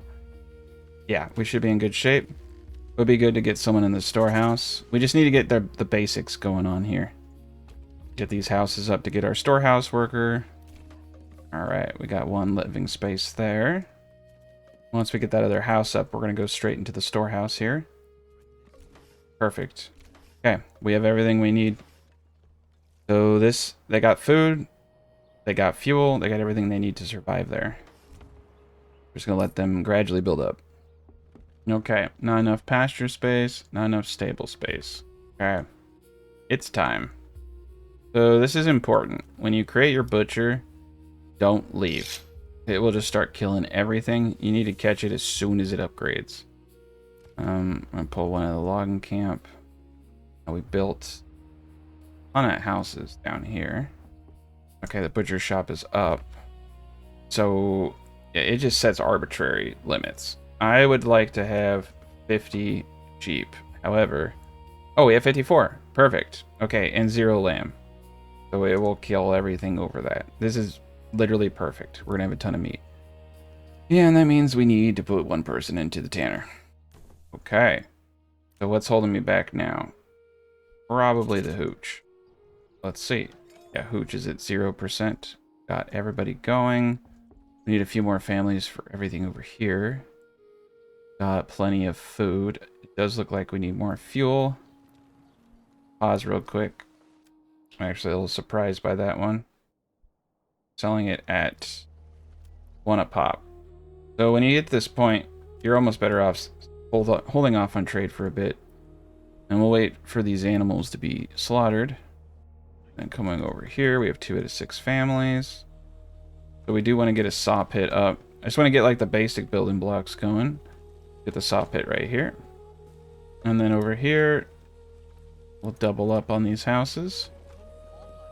Get a few more families. But overall, pretty successful little community. Alright, get someone in there.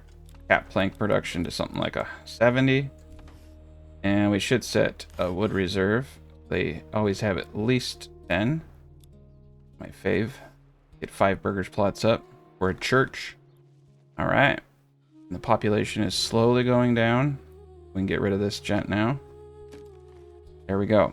We got ourselves a perfect equilibrium. Probably more clothing than we know what to do with. So everything should be tier 2 at this point.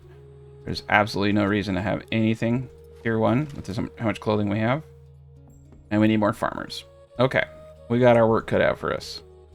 There's not enough pasture space, but I don't agree with that.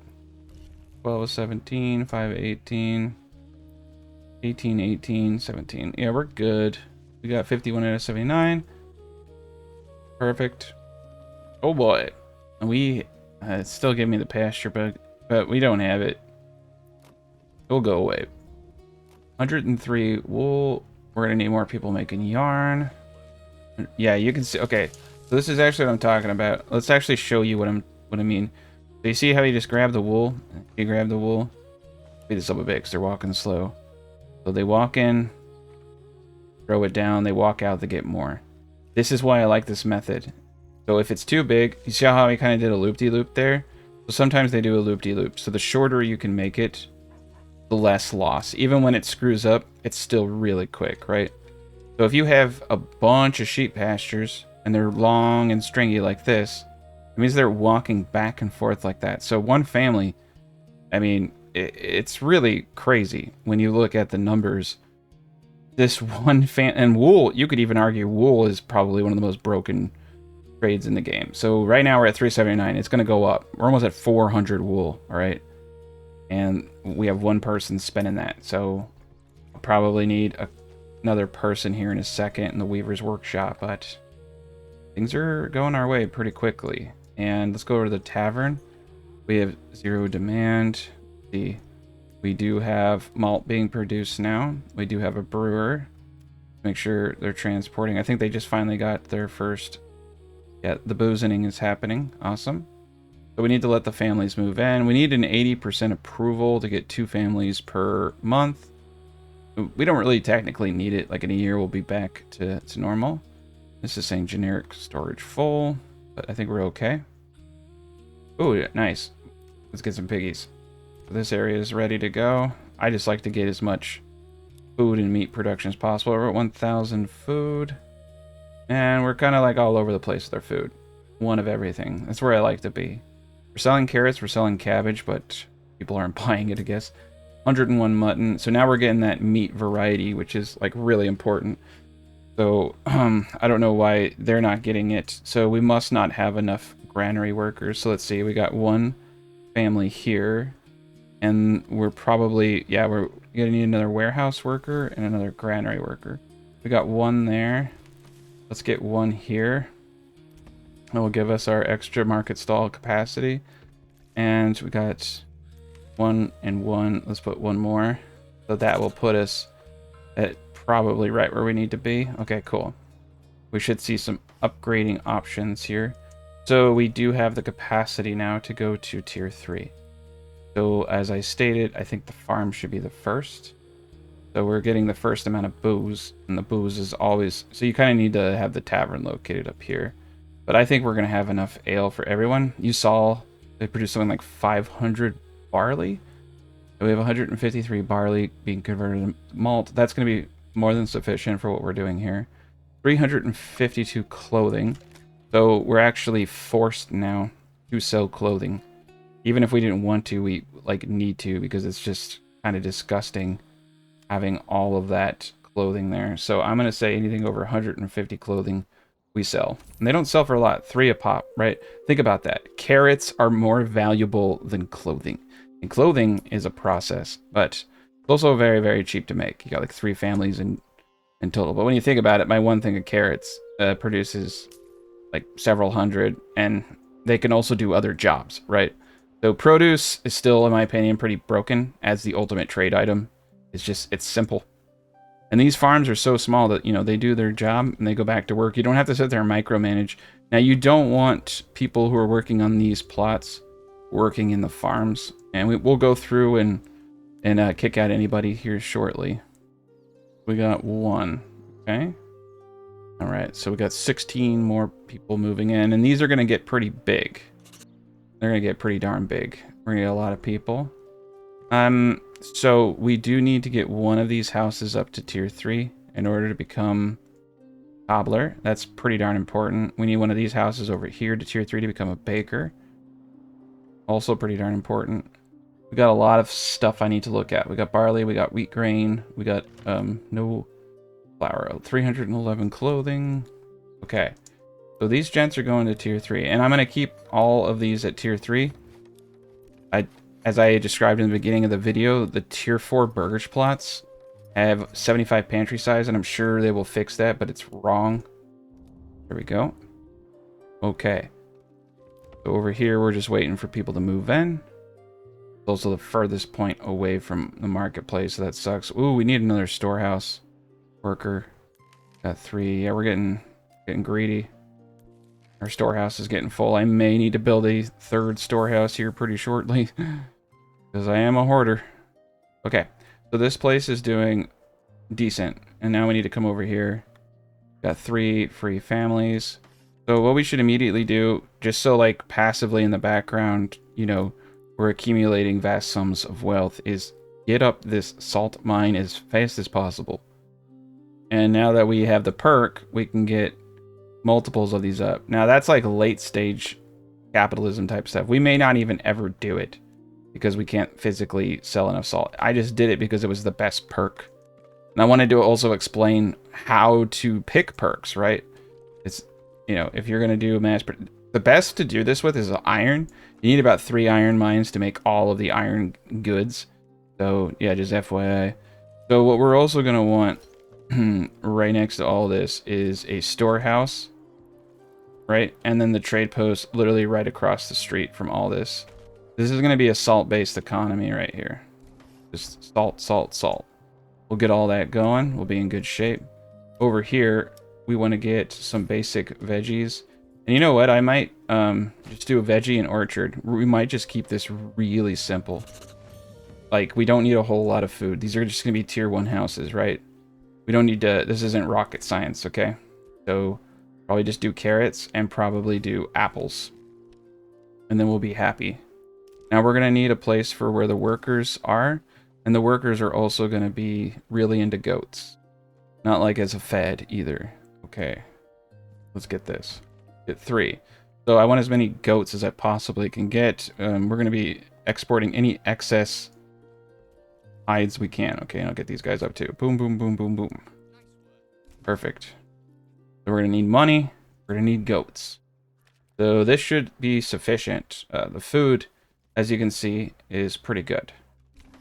We're getting a lot of eel and a lot of berries. And they're getting the eel out of here. 480. That's just crazy. And it says, yeah, disconnected from major trade routes. You can ignore that most of the time. It doesn't really add up, right? Make sure that you got a road connected somewhere. And you're good. Now, this is one of those times where you can't ignore it because we actually aren't connected to the main road. So you need to do this. There we go. I thought we were already connected. Okay. Let's get 1 person in the mining pit. Get 1 person in the storehouse and upgrade it. And I need to dial that one in too. Go to the trade post and immediately go over to our base resources. So yeah, it is technically a crafting resource. Yeah, here we are. Salt. Okay, and it costs us 0 for this route. We are going to establish it, and we're going to sell everything, and it sells for 5 a pop. So this is, like I said, salt-based economy. All right, and we already have a storehouse over here. We're going to upgrade this because it's full. Perfect. Okay, so we don't really need to watch these people. It's actually kind of creepy. But we do need to get animal pens. And like I said, we're just going to do goats on everything over here and try to export any hides for cheap to us. We'll just buy them through the trade post. They'll get a little bit of money, and we'll get more boots, more shoes, because that's going to be one of the bottlenecks here. And meat. So I may even like do some kind of sausage trade, right? Which sounds dirty. Okay, let's get this to tier 3. Both of these houses to tier 3, in fact. Okay, so I want 2 cobblers. And yeah, you never know. Don't deny yourself the cobbler.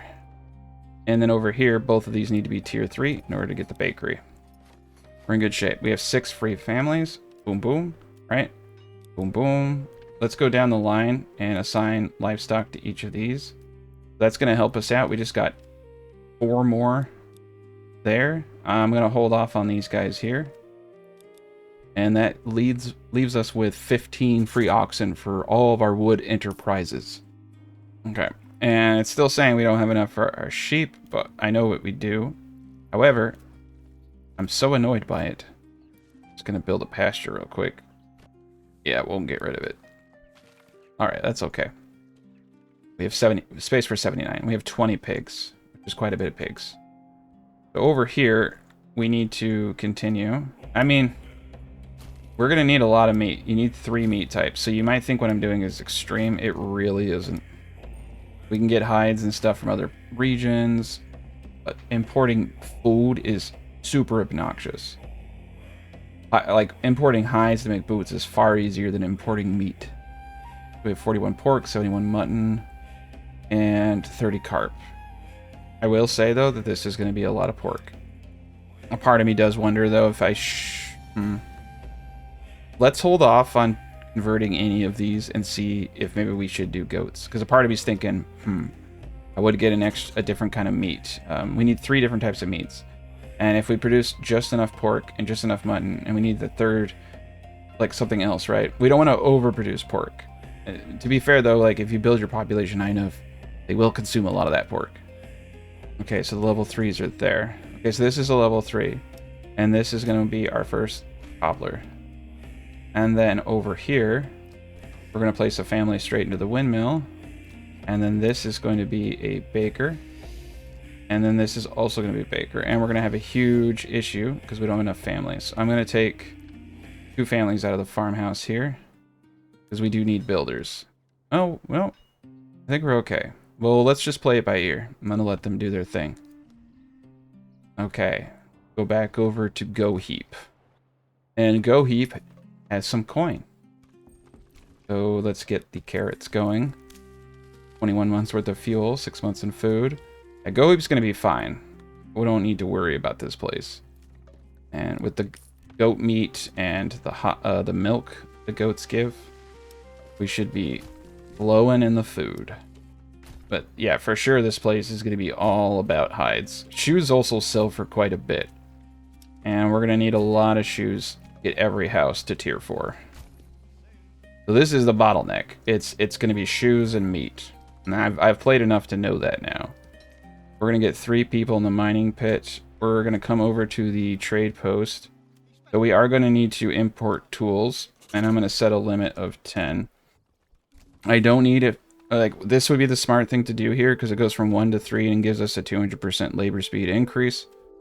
So that is a lot of salt. And that's why I was saying we may not really need more than this. This is pretty crazy. And another thing that we want to do is probably get a little horsey. And so we're going to put these guys right here. Perfect. Everything is in motion. Got a little coin. So now we can just kind of like let this guy do its thing. That's kind of cool. Like once you get a little economy going, you can just walk away from it, let it do its thing. I will say, however, I would like to get a manor up over here. We need some stone. Okay. So we do need a little bit of stone. So stone's all here. I'm going to place this gent right here, kind of like a midpoint. Let's gather some stone. We could also just import it. And to be honest, that's kind of the easiest thing to do. But whatever. We do need to upgrade the granary. We need to get a church just to keep them happy. And keeping them...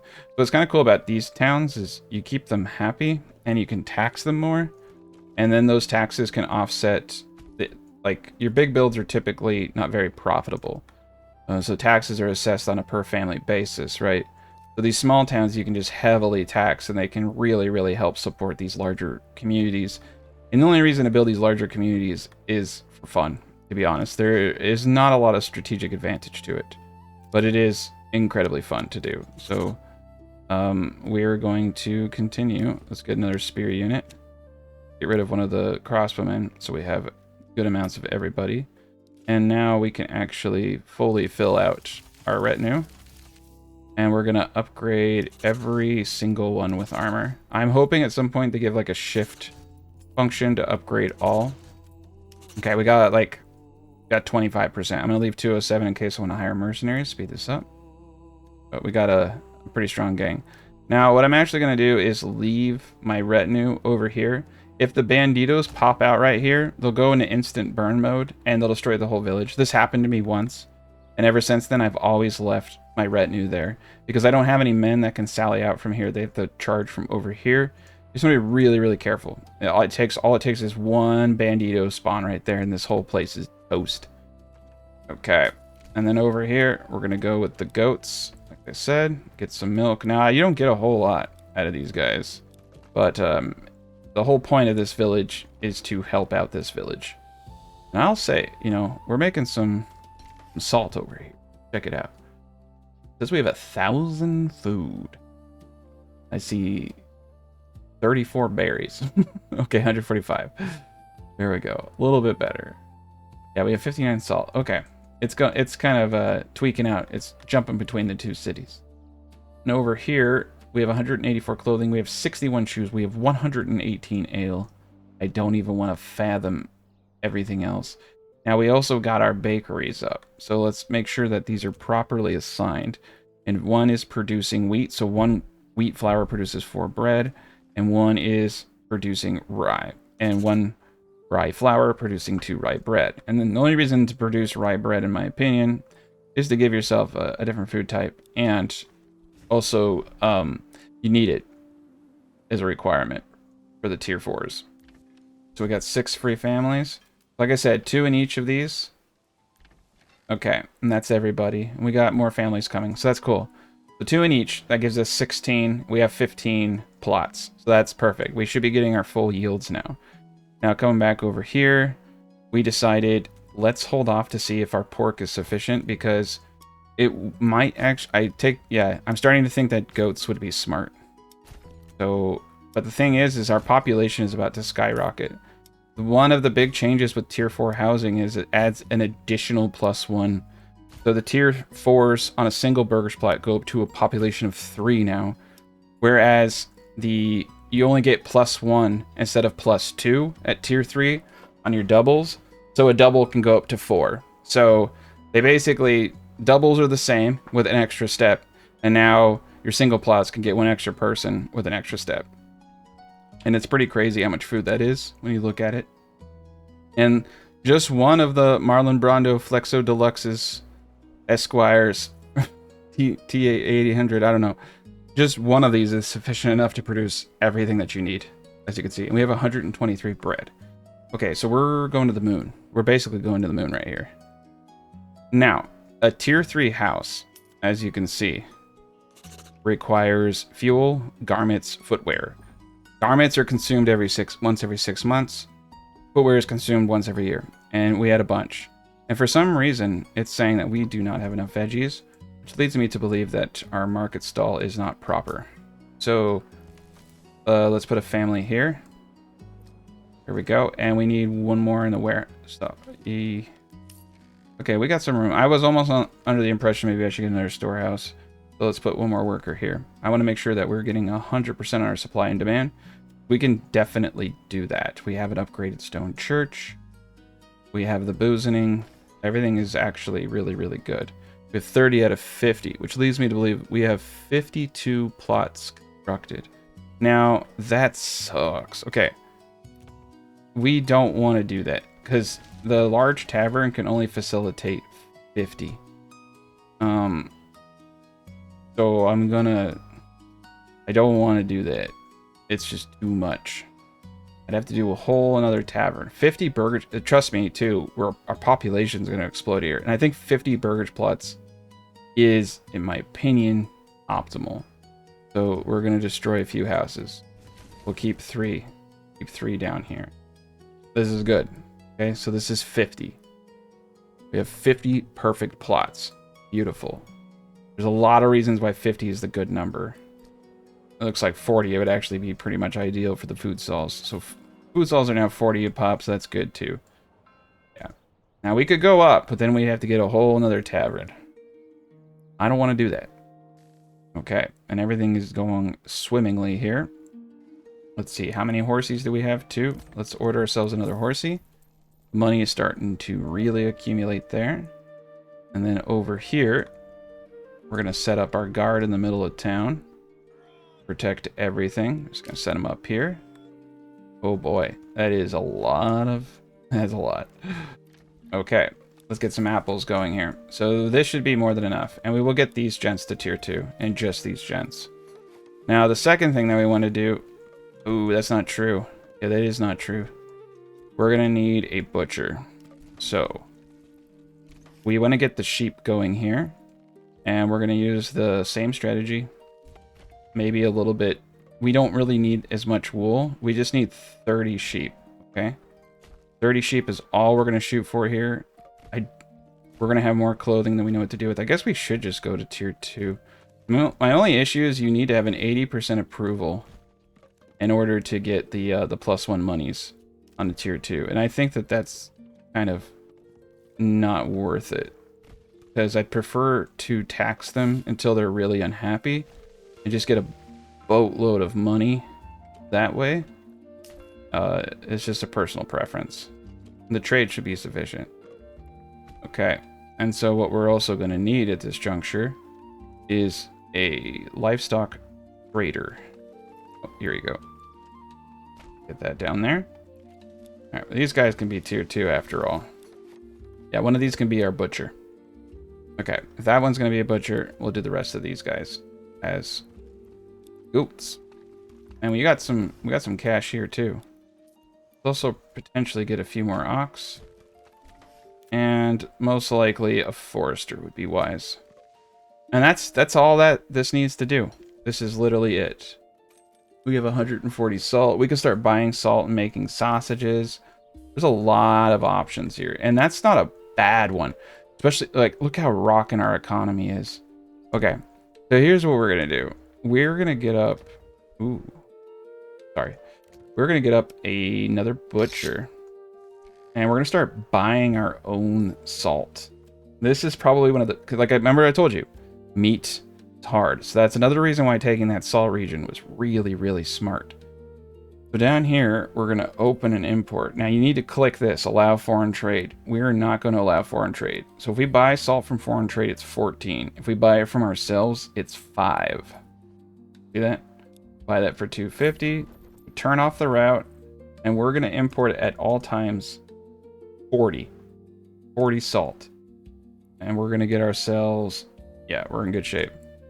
Now we're going to come over to our butcher that's coming up. And we are going to set a limit to how much sausage they make at any time. That way we're not just importing infinite salt. And 2, you don't... I mean, the one advantage to it is it does, you know... It's going to turn the mutton and things like that into 2 sausages. That's really cool. And then we have the cheval, which is your goats. So we could also export the goat meat and import it here. We just need to make sure we can get as many meats as possible. We have plenty of fruits, we have plenty of veggies, we have plenty of grains. You can see we have wheat and rye bread out the wazoo. Okay, the butcher is up. So he is going to make this. Now, to make sausage, they use pork. Ooh, that's right, they use pork. You have to have the piggies. Now that I didn't think about that. I was thinking before it was goats. So at any given time, I'm going to produce 50 sausage. So, with that said, that is actually another reason why the piggies are awesome. Because with piggies, you can get 2 types of meat. And so I am sold. We're going all in on babe. Let's pop up over here. We got 54 pork. Yeah, I don't need to think twice about that. Let's just get some more pigs to keep up with that. The pigs and sausage solve everything. So that's the route to go. So your second region should just be really just feeding the inefficiencies and weaknesses of your main settlement. And that will open up a lot of really good trade potential, because now I can like I said, I can just focus on one aspect of it, which is creating all the pigs, and they can just focus on doing all the hard labor and work and mining. It's beautiful, beautiful relationship we have. Now we do have a lot of people sitting around doing nothing. Let's put this gent over here, and we are going to import exactly 30 sheep. I'm gonna place one gent here. And these are all going to be butchers and things of that nature. And we did get the church up. I did forget to get the stone from earlier. This is actually why I prefer just to import everything. Alright, because I'll probably forget I put that guy out there, and he'll just be there for the rest of the time. And granary's doing great. Well, we're going to need one more granary worker, so let's put that guy in. We got a really good assortment of foods here. This is awesome. We will definitely have a tailor here and clothing, so we could do tier 2. It just doesn't really give us anything unless we're going to hold our approval at above 80%. And I don't think I am, like I said, because I'm probably going to tax them down to about 45 to 50% happiness. It's the right amount where they won't leave. That's how I plan everything. Relationships, business relationships, romantic relationships. Just do enough so they don't leave. You'll be fine. Okay, we're at a perfect 50 sheep. Got 40 pigs. We're doing the Lord's work. And we have more goats than I know what to do with. So with all these goats, we still only have one meat. Since I hate goats so much. They're just really unproductive. Got 2 sheep. Things are going our way, though. I think we're going to be alright. And we're not building any more Burgage Plots, so this is pretty much all we need. The well only serves so many people. So how many plots do we have here? 17. And a well only serves 15. So let's get one more of these up in the background. I think we're good there. And it does look like we're okay on crops now. This one had a little bit of issues. Has a little issues. I think we're doing all right. We have 8 more spaces for people to move into. We're at 87. We should be getting 2 per month. 148 shoes, 224 clothing, 94 ale. An insane amount of everything. We got some salt imports now. 139 wool. 20 iron parts. So we are producing crossbowmen. Perfect. Yeah, a few more families will be good. And once so every tier 3 house that I get is going to really increase the population. But let's look at what we need to maintain that happiness. 2 types of foraged goods or vegetables. Done. Easy. 1 type of grain. This goes to 2 at tier 4. 2 types of meat. This goes to 3 at tier 4. So this is where you need your pork and your mutton. So we got the mutton, we got the sausages. So pork, basically pork can sustain an entire tier 3 settlement. Animal produce, I think this even goes up to 3. Fuel, garments, footwear, church, beverage, all of this remains the same. So by going to tier 3 from tier 2, we'll need additional meats and produce, which we can easily do. So this is where things are going to get really bad for us, because I am about to just blow it up. And I think this is important. I think it's important to blow us all up to tier 3 on everything, so that we can really see what the actual cost of this is and make sure that this is a sustainable and prosperous society. So let's go to tier 3. Yeah, meats and fishes. So hard to do. And we can go to tier 4 here, but like I said, I don't want to. Not until the end, because it's broken. Okay. So let's hit tier 3 on all these. Now each one of these houses is going to add an additional worker. And as you can see, oh my gosh, 20. Yeah, we're going to blow up. We're probably going to run out of food. And we need to get oh wow, they had to take someone out of charcoal. Okay. We're in a conundrum. Let's start removing farmers. I'm going to pop out 2. We need people to build. We need people to farm. I'm going to leave this alone, but we got a big thing going on there. This is pretty crazy good. We're not really doing much. We're not using a lot of wood, so this is just going to kind of sit, and it's just going to accumulate. We have everything that we need over here. 167 salt, a lot of money. We can now get the manor up, and this is important, like I said, for taxing. I'm actually going to put the manor up right here. This will also give us an additional retinue, which is pretty darn important. And now we can upgrade the granary. We got the forager hut here. We have an herb garden, right? And then the granary right here can be upgraded. And we have so many people. I don't think I need any of this over here. That gives me 4. We have a full mine. We can turn it into a deep core mine, but we have 603 salt left. Wow. Yeah, that's pretty fast development there. Now, keep in mind, we do need a tailor. We'll get that up. And we do need a butcher. But I'm going to wait on that until we get everything that I want. So technically speaking, I am importing the sheep, and I do have the money. So we could just start slaughtering the lambs right now. We do need a weaver here. Alright, we're going to put a weaver right there. The tailor is up. And making clothing from yarn. Let's get a butcher. Yeah, we're just going to start... I'm just going to import the sheep and just start slaughtering the lambs. Be faster. Okay. So, yeah, we're just going to go for 30. Import. The butcher going. That's what we'll do with those excess people. Okay, pause real quick. So we want to set this to 30. And no reserve on lambs. There you go. Now we'll get some meat production. Yeah, this is perfect. Looks like we need one more granary worker. I am apt to put the granary worker potentially actually right here. He's got a lot going on. This guy, not so much. I mean, they do, but it's all just like one stops. And they got carts, so they can take care of it. I'll probably put another granary worker there in the future. We're going to have more people than we know what to do with. We're exactly where we need to be for storehouses. And storehouse capacity will not be increasing, right? So every time we go to tier 3 or 4, we need more and more markets to have the availability of the additional goods. So only the granaries are going to be needed. Hater Wand. Okay, so Hater Wand is probably the last region. If he does try to attack me, he will perish. And I'm not a big fan of the manors quite yet. I just find them a little bit tedious. So we're going to hold off on that for just a while. Okay, we got boots. Got butcher. Let's see, how much sausage do I have? 50 sausage, 70 pork, 50 mutton. This is actually working out really decently. And yeah, some of these guys are tier 2.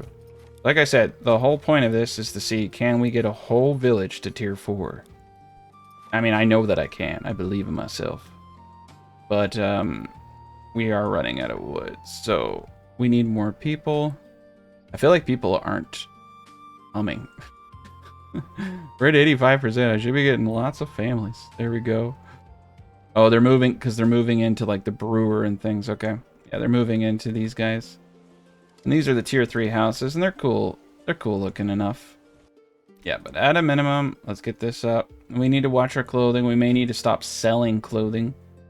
Ale production is going to need to potentially increase, because we're going to have a lot of hungry campers here.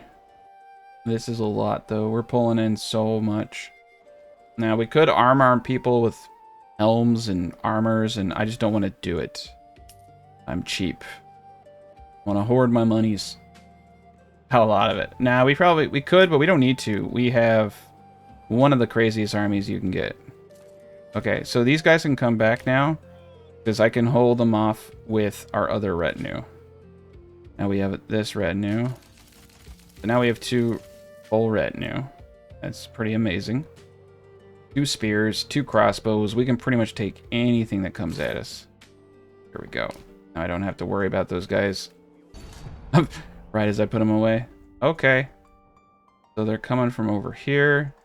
Means, well, we'll have to watch which direction they go. So let's just place everybody right over here. Got ourselves a big army. Let's see which direction they're going. They go down. Then they're going to come over here. Okay. So they're going down. Now there's no direct pathway over. So they're going to come potentially from this direction and or this direction. Last time they came right by here. So that's a safe bet. Get everybody in position. Alright, we're just gonna get them like this. I'll do some like little V stuff. They're being all weird. And this guy down here is he's having a moment. There's something going on with him. Okay. Get him out now. Yeah, they like to swoop in from the side, so I'm gonna get him in the back. Okay, this unit is officially glitched out. There's something going on with this mound of dirt. Doesn't like the dirt. There we go. That was honestly a little weird. Oh, it doesn't like coming over here. That's so weird. Okay, he's just gonna sit this one out. Oh wow, all of them are just kind of sitting there.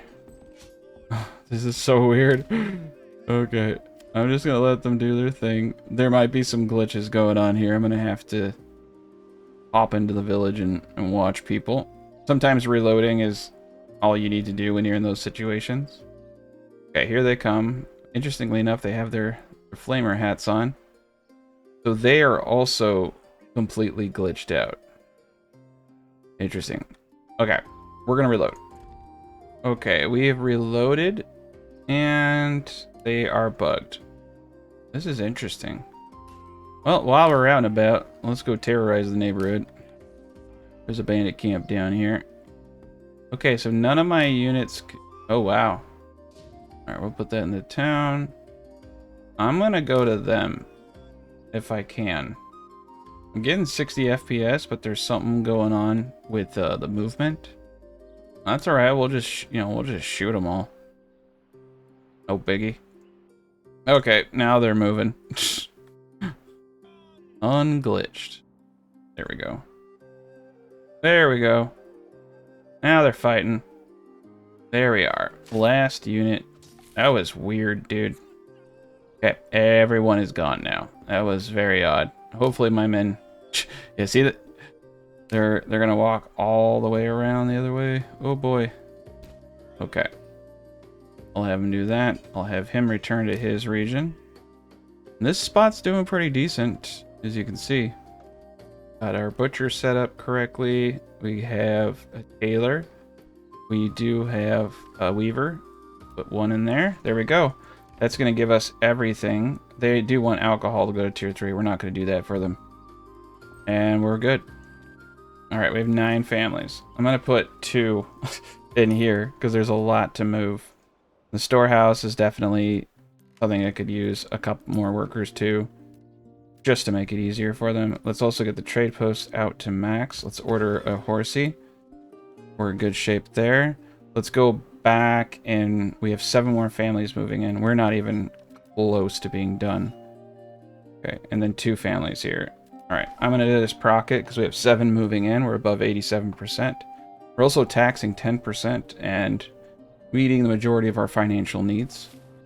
These are all tier 3 houses.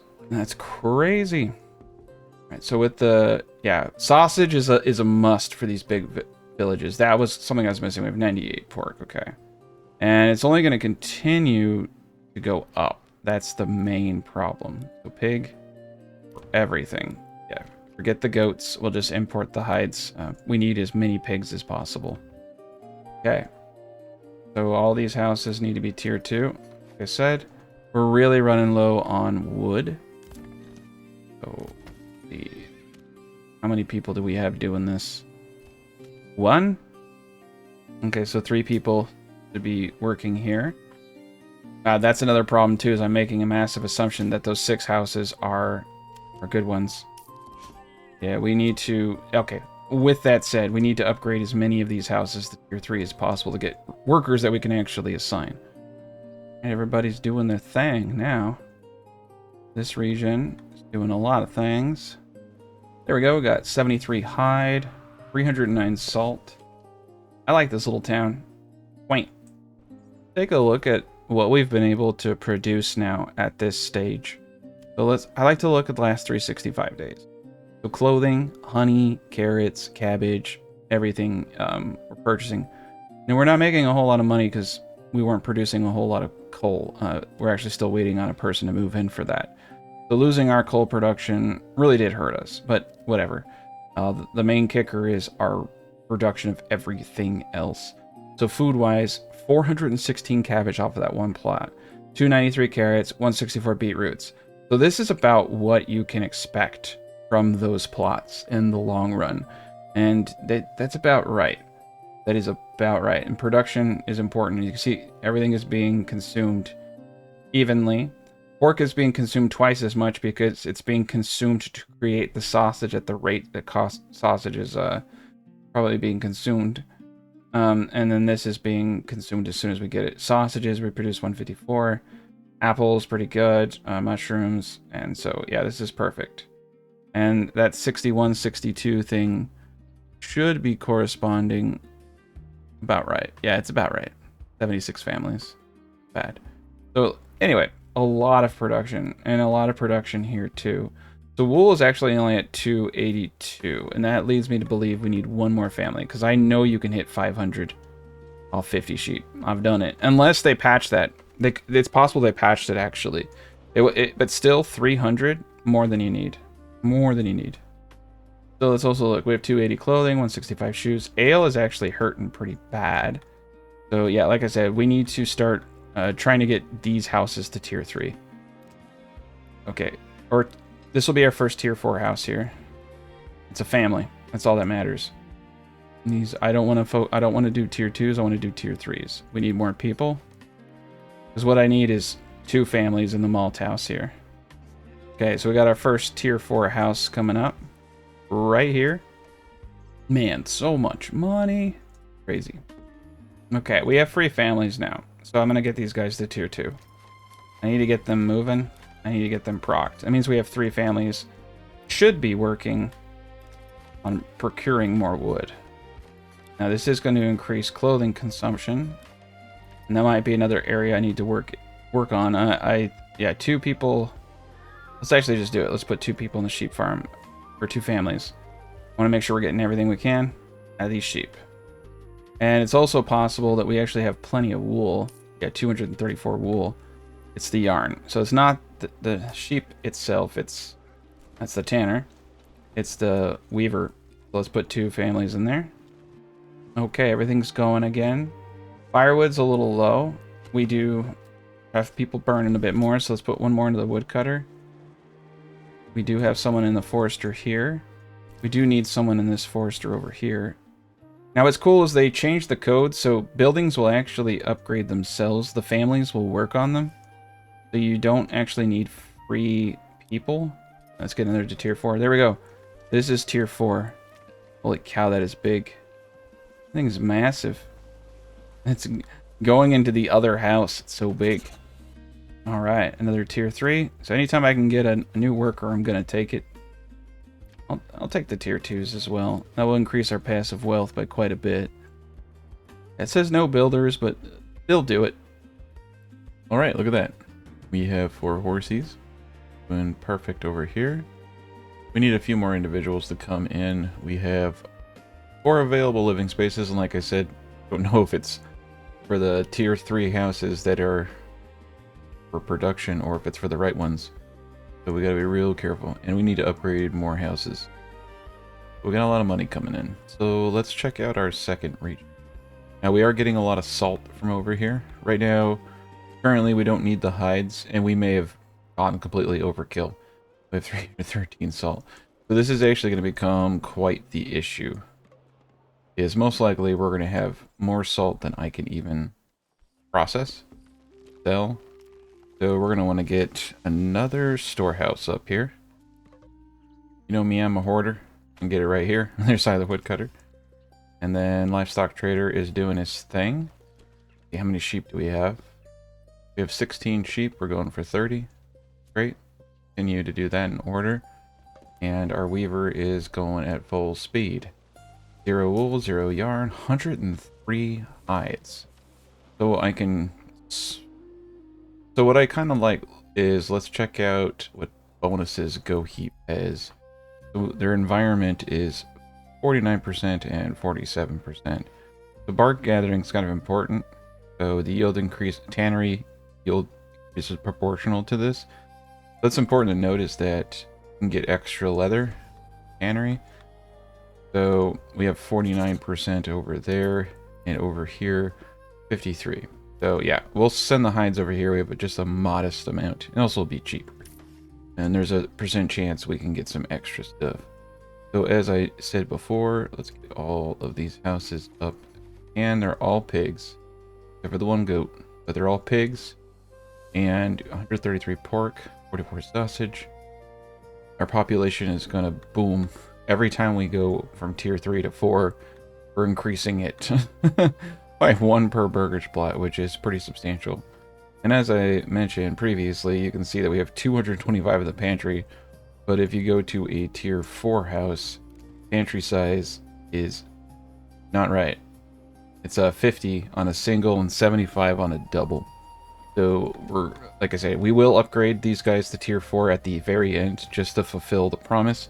But operationally right now they need to patch that. So, but yeah, that's a tier 4 house. It's pretty darn big. Huge house. So the tier 4 house is actually the old tier 3 house. Okay? So it looks the same as what it used to. But it, I don't know, it feels bigger. It feels bigger. The tier 3 house is the new model. And the tier 3 house is like a mix. A little tall. It's really cool looking though. We'll get up close and peek around it a bit. It's pretty dope.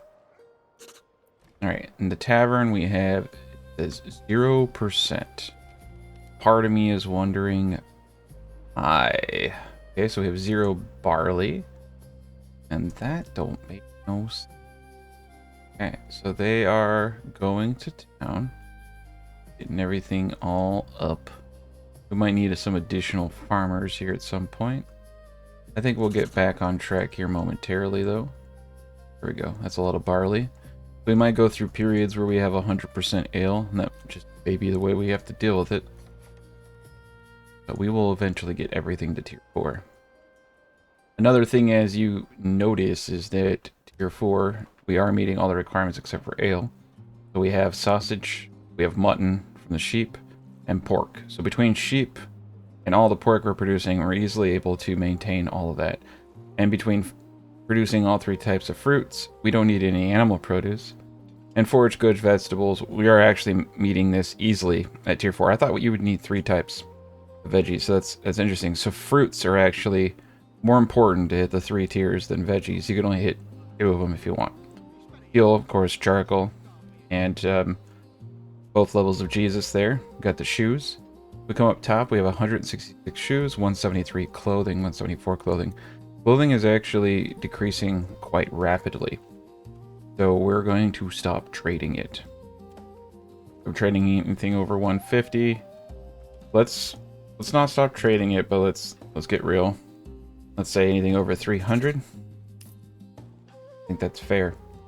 And hopefully things start bugging out. Stop bugging out. We got 2 people in the weaver. I think that's gonna help. See, we got a lot of wool right there. 29 salt. A lot of shoes. A lot of war bows. Pretty much all of our production is awesome. A lot of rye bread. But as I said, these things they're gonna start hurting us here soon. I do believe we do not have enough people. Now, 1 family per Morgan should be sufficient, but it feels like it's not. It feels like we're just a little bit off. So we're gonna start adding in extra families to assist. I do think they have quite the trek over here. And I don't want to add any more Burgage Plots because we're at 50. But we need to get the hooch. Now, we do have an impressive regional wealth. So the smartest thing you can actually do in this situation is import. And just import the base barley. Maybe the cheapest thing I can think to do. Buy a trade route. We always want to have at least 20 barley at any given time. This way we don't hit those snags, and then when we have our own barley, they'll stop purchasing it. So we can let them do their thing there. Over here, we're producing quite the monies. We got a lot of... Yeah, we do have carrots. We do have some apples that should come in. These guys are all happy. They don't need much. Even the tier 2s don't need much. And outside of the alcohol, we're not meeting that objective. But we'll let them continue to accumulate hides for trade. So far, the salt has been the big winner here for helping us with our meat production over there. We've been buying salt relatively cheap. And they're not really consuming all of the sausages, so they're sticking around for quite some time. I will say that fruits are starting to show some weakness. So we need to be real careful about that. We have 8 pears, 42. Yeah, we're starting to run... We have 100% and 100%. That's fantastic. We're starting to show some weakness, though. Got pears. Okay. I think that I don't really want to do no more Burgage Plots, like I said. But I think we have to. Only problem with that is if I do it, I have to go bigger. We're going to need potentially 3 more fields. Primarily for increased barley production. That would be wise. I think that we're showing weakness on our fruits. Veggies are great. This is not enough for fruits, though. Typically, my rule of thumb with fruits is you do twice as many as veggies. And it tends to get you a good result. Let's continue to... Well, the problem is if we continue to watch... it takes, 3 to 5... Depending on what you select, it takes 3 to 5 years for them to grow to maturity. Kind of need to know exactly what's going on. Now, we do have these Vs. And we got 3 Vs right here, which could potentially lead to some good stuff. Now, if we want to keep smart, we want to keep lean, what we're going to end up doing is this, because we do need to do it. We're going to delete the pigs, you know. This way we can keep to 50. Now, I think that these plots might be just enough. It doesn't have to be a whole lot. It just needs to be a little. We just need a tad bit more. And our consumptions are going to go through the roof here. And so, yeah, these aren't big enough. So what we're going to do in this situation is a modified one. This used to be one I did back in the day. It is perhaps the easiest Burgage Plot. I call it the 6-pack. It's literally just 6 corpse pits. Like so. Cap it.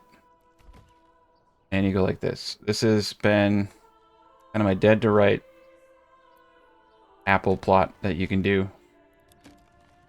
And what's cool about this is it works pretty much every time. Works 100% of the time, 90% of the time, right? We're going to pause right here. Take the same concept. So this is what's cool is you can just do this, right? And I actually kind of like this. If we look closely, we can see that it's a little smaller.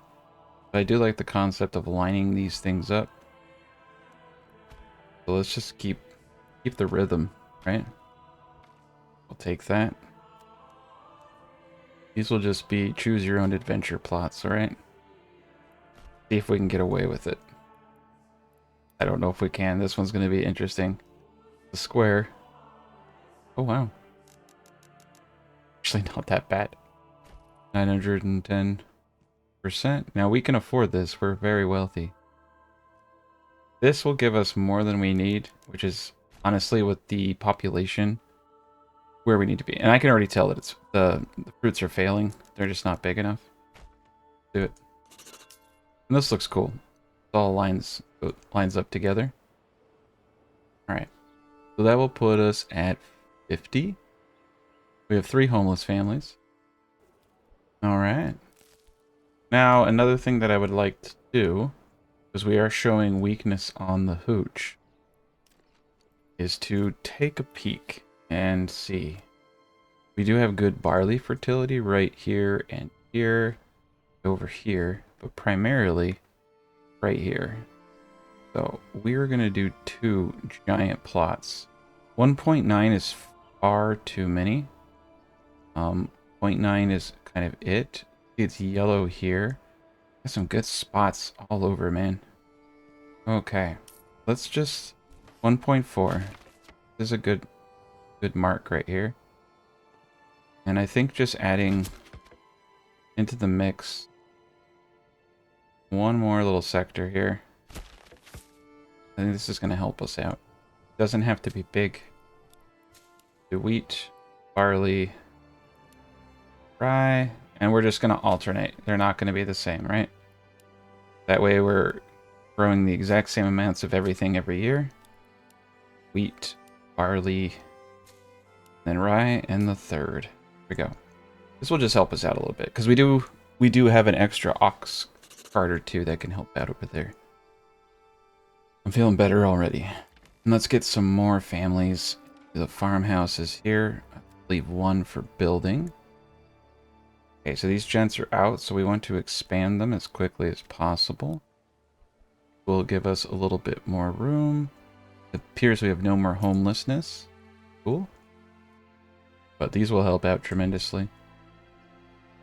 Alright, 1 and 1. 1 and 0. Probably try to get some more fish here in a bit.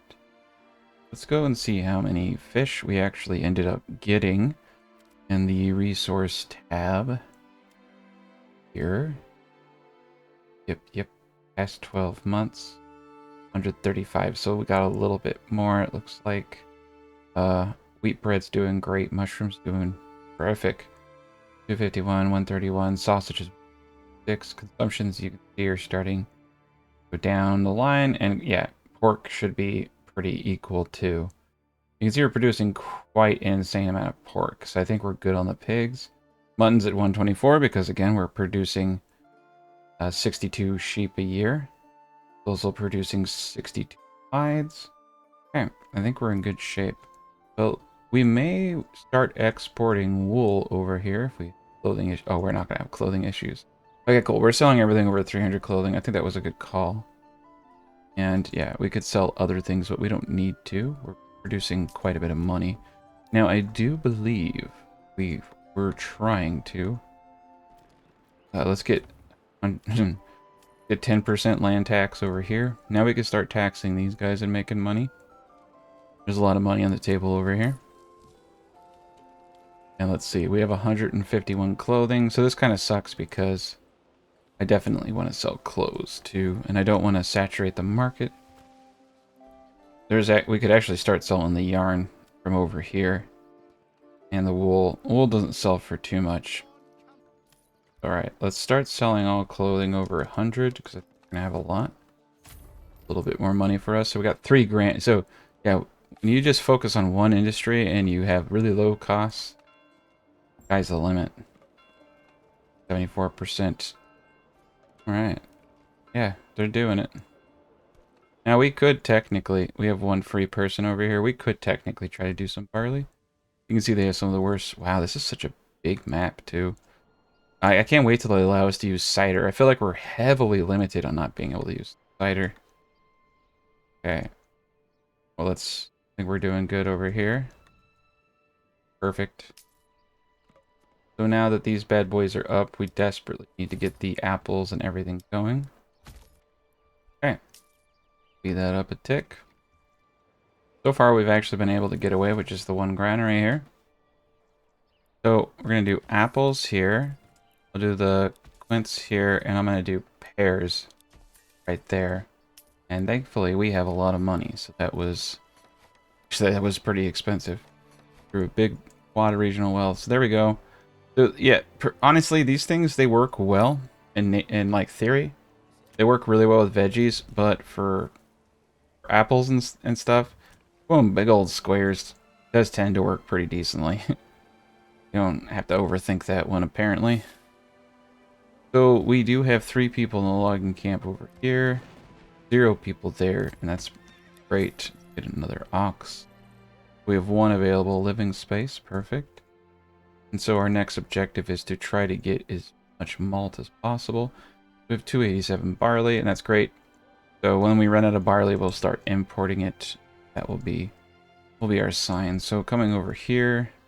Now remember, we can only serve up to 50 people with this gent right here. He can only go up to 50. So that's why I don't want to go over 50 burgage plots. Then I have to get a whole nother tavern. Okay, we have an insane amount of malt right here. So what's the dealio with these people? Got 3 families in there right now. Crafting. Okay. 46 ale, not bad. Need to get it in there. I'm going to put 2 families into the tavern because I feel like they just need the extra oomph. The malt house is already maxed out. You could do a fuel stockpile in here, but it's not really making a difference. We can see that the big kicker right now is these jerks. And we're already running out of fruit. So that is bad news for us. Now veggies, totally good. But no, fruit's actually going through the roof now. They're just being jerks. We're at 94 and 94. We got the granary there. Take a peek. So we do have we have 2 granary workers here. I think potentially having a second granary worker over here would be a good idea. We do have a lot of stuff being moved around. Good shape. Yeah, the one dude in the windmill is typically enough. Let's put 2. And let's play the rest by ear. We have 0. So once we start getting more and more families from these tier 2s, you can see the tier 2 is coming now. We got lots of houses that can hit tier 3. And we should do as many as we possibly can. It will give us a better idea of the logistical cost of everything. I'd rather things break now than at the very end show you guys a model that does not work. So let's try to break this bad boy. There we go. We'll just start upgrading any and every house we can. That's a lot of houses, and that's great, because we're going to need more farmers. And these guys will, I mean, this is game over right there for fruit. I'm not really sure what to do with this second village now. I thought I was going to need hides. This is kind of just like a backup at this point. Like, if I need it, it exists, right? And the storehouse is doing okay. The treasury is ballooning all the money. And they have to come out here and plant all of these saplings. So that's going to take some time. Multiple years. We're already in year 7, 8. Oof. Almost on year 9. Total population of 288. With 10. Ooh, wow. Yeah, we just built all those tier 3s, so we have 10 living spaces now. Okay, we're gonna blow up. There's a lot of houses down here that can be tier 3. Also going to increase our passive wealth generation by a substantial amount. Alright, and over here even more. That's a lot of houses. Even 2 more right there. A lot of tier 3 houses. Produce and fruit. So this is what's interesting, is we have all this jazz. They are slacking. So let's get some more granaries. Okay. I think we should take the granary. Ooh. Let's actually get one more in the large storehouse too. Looks like we're hurting. And I'll put another gent down here just to help out. That should alleviate some of the stress. There we go, 95%. There we are. Because every time we go to tier 3, more and more houses need access to more and more, so gotta be real careful here. Let's straight up max out this granary over here. And we probably only needed the one general to account for all those people needing shoes. So they do add up, so we're in good shape now. Almost 100%. Houses over here doing pretty decent. 20 freaking living spaces. Oh my gosh. This is a level 4 one. I didn't realize I got one of them up to level 4. All these gents right here can go to level 4. There's actually nothing wrong with going to level 4 either. Okay, so these are all level 3s now. What's interesting is it's not populating when a level 3 is ready to go to level 4. And I'd actually really like to get these guys over here to level 4 first. Because they need ale production. So we're at 47, 48.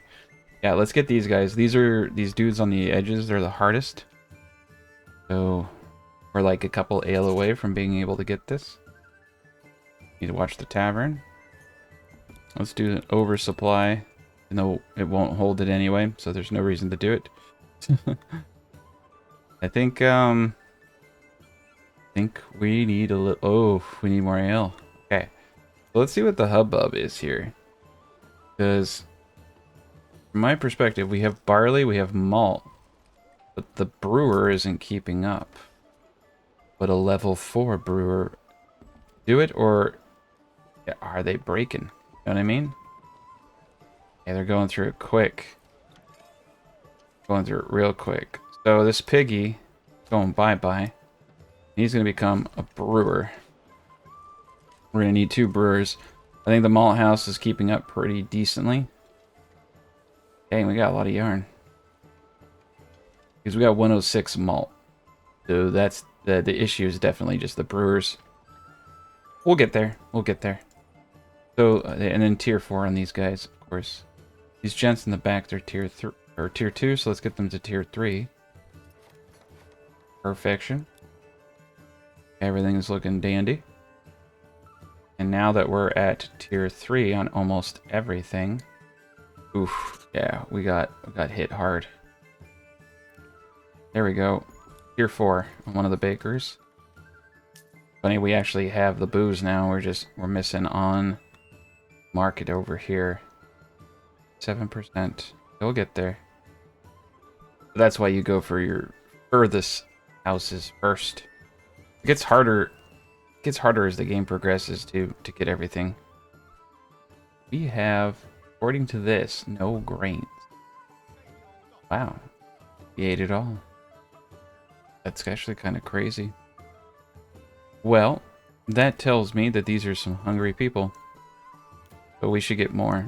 Okay, so this is where we want to protect what we have going here, okay? At 128, we're good. We're going to get another line. Obviously, it wasn't enough. We'll go for 1.5. If I have to do more farming, I can. We definitely have the population for it. So let's just keep increasing all the production here until something screeches to a halt. Yeah, we got to go like this. Road is there. Don't want to destroy those mushrooms. Oh, that is awesome. The wheat, barley, rye. Wheat, barley, rye. Okay. The magical moment. We're definitely going to need a few more farms. So let's get 3 more farmhouses up. Right here. We're just going to do a straight line across. Connect the bottom rows there. I guess it was good that I overdid it on the ox. Get this road up here. Let's upgrade a few of these hitching posts. Order an ox, upgrade. Yeah, stable space back here. That will help us out a lot. A lot of these gents are going to go straight into farming. And I'm really partial to bringing in some farming over here, even though I know barley won't do too hot. But it's kind of a cool little spot. Doesn't have a whole lot going on for it either. Let's try. That's one Morgan. That's one Morgan. And that's 0.8. That's pretty good. I just think it's a good idea to connect it. We'll just do the same thing, wheat, barley, rye. And just alternate it so one is growing in each year. Okay, there's 3 more right there. That kind of just helps seal the deal, make it connect to the city. Then we'll come over here. We're going to place 2 families in each. And upgrade to a plow, 2 in each. Plow, 2 in each plow. That's going to be huge. There's going to be 6 more people with oxes out there. And they'll do a good job. You want to make them as straight as possible, but, you know, we'll curve that one. Alright, look at that. We got ourselves a brewer. Let's up him to 4. And let's up this... Oh, I'm actually scared to up it to 4 because the pantry will decrease, but they're not going to be producing 225 ales, so we'll up them to 4. And we're going to start upgrading everybody to 4 that we can. Oh, wow, it's saying fuel and garments aren't being met. So, we got some issues, 95%, eh? Okay, let's put another person into the stockyard there. Perfection, that's looking good. Get another person into the granary here. And you know what? I think I'm going to create the everyman granary. And he's going to sit right here. In between this point, and this point. An everyman granary. Basically someone who just does everything. Alright, they got... Yeah, they planted those last, you can tell. This is great. This is going to bring in hundreds of barley that we need. And a lot more bread. They're really taking their time with some of this stuff. Okay, Burgage Plot level 4 on this guy too. So now we have space for 4 families. We just need 2 grain types. It was a good thing that we expanded all that. So, okay, we got tier 4 down there. So now we want to work our way down the line. Starting from the furthest houses away. Like I said, it gets a little bit harder and harder if you're missing one resource to get these guys. And the more we expand, the more resources we need. So we're going to get every single one of these in the industry zone. Okay, we're tier 4'd out all the way through. Then over here, gotcha babe, tier 4. Both the brewer and this big Burgage Plot are golden. And then tier 4 on the corners. And then let's do tier... Wow, dude. It doesn't cost much. It only costs 2 tiles to upgrade to tier 4 because we have the perk, right? Has what we need. So pretty much going to tier 4, I thought it would be a little bit harder than this. Let's pause the game. Because we're just blowing through the resources. We actually need boards now. Okay, cool. All these gents are going to tier 4. So yeah, 33 individuals. So the objective now is to mop up. That is, like, get everybody going. need to make sure we have enough food is what I'm getting at. So let's watch everything. We have a lot of workers, so it shouldn't be difficult. I think we need to stop selling the carrots and cabbage now. So this is, again, what I was telling someone, that the high tier, the more buildings you have, like people you have, the less efficient your village is. And you really don't want to grow your village too big because you can't make much money off of it because you're consuming all the resources rather than being able to sell them. And yeah, you can see like here, you know, we're at 266. I built this mighty big village. It has a cool army, but the real money is right here. The real money is in Go Heap. Go Heap is generating just vast sums of money. So we're at 74% approval, and we don't care about these people, okay? So it's going to go to 30% approval. And they're probably going to be really, really sad, but I'm going to make a lot of money, and that's the important thing. So we're not really importing much. So salt is dried up, so we need to go to a deep mine now. Let's see, do we sell all the salt? Yeah, we have 0 salt. Cool. So they sold all of it. We do have 253 hides, however. You do need a tier 3 to make boots. So this is the trade-off. And you're kind of better off exporting the hides cheap and then selling shoes here. Also, we have 153 shoes, 304 clothing, 102 cider. Right. So we got both of our bakers now at tier 4. We need to stay above 80% because it's going to take forever to get all the families in here if we don't. We do have the granary going up right here. It's very high. Okay, so these are all tier 4s down here. And we're just missing, it looks like, a little bit of fruit. I think this is actually enough. I think this is more than enough for agriculture. If we would have kept small, we could have gotten away with what I originally had. Oof. Food variety not holding up. And that's my fault. As you can see, we're completely out of fruit. Okay. We're going the distance over here now. We're gonna get 4 people in those salt mines. Dang, dude. They're pumping that salt out. Pretty impressive, actually. Create these hitching posts and order another ox. Alright, so we got our 30 sheep. Yeah, we got 30 sheep, so we're making a lot of good stuff there. Got banditos coming from this direction. Looks like they're going to head for our main territory. They don't get stuck. I'm going to wait till they get a little bit closer. They got stuck last time. That was kind of obnoxious having to go all the way over there. Okay, we got 5 free families now. Alright. Let's put 1 into each of these farms. More families out there helping out. And it looks like a similar situation. They got bugged out. Coolio. So I'm just going to send the crossbowmen and the retinue. Oh, never mind. I think this may be why I have not been attacked by the Lord. They're not coming out. There we go. A little bit of a lag.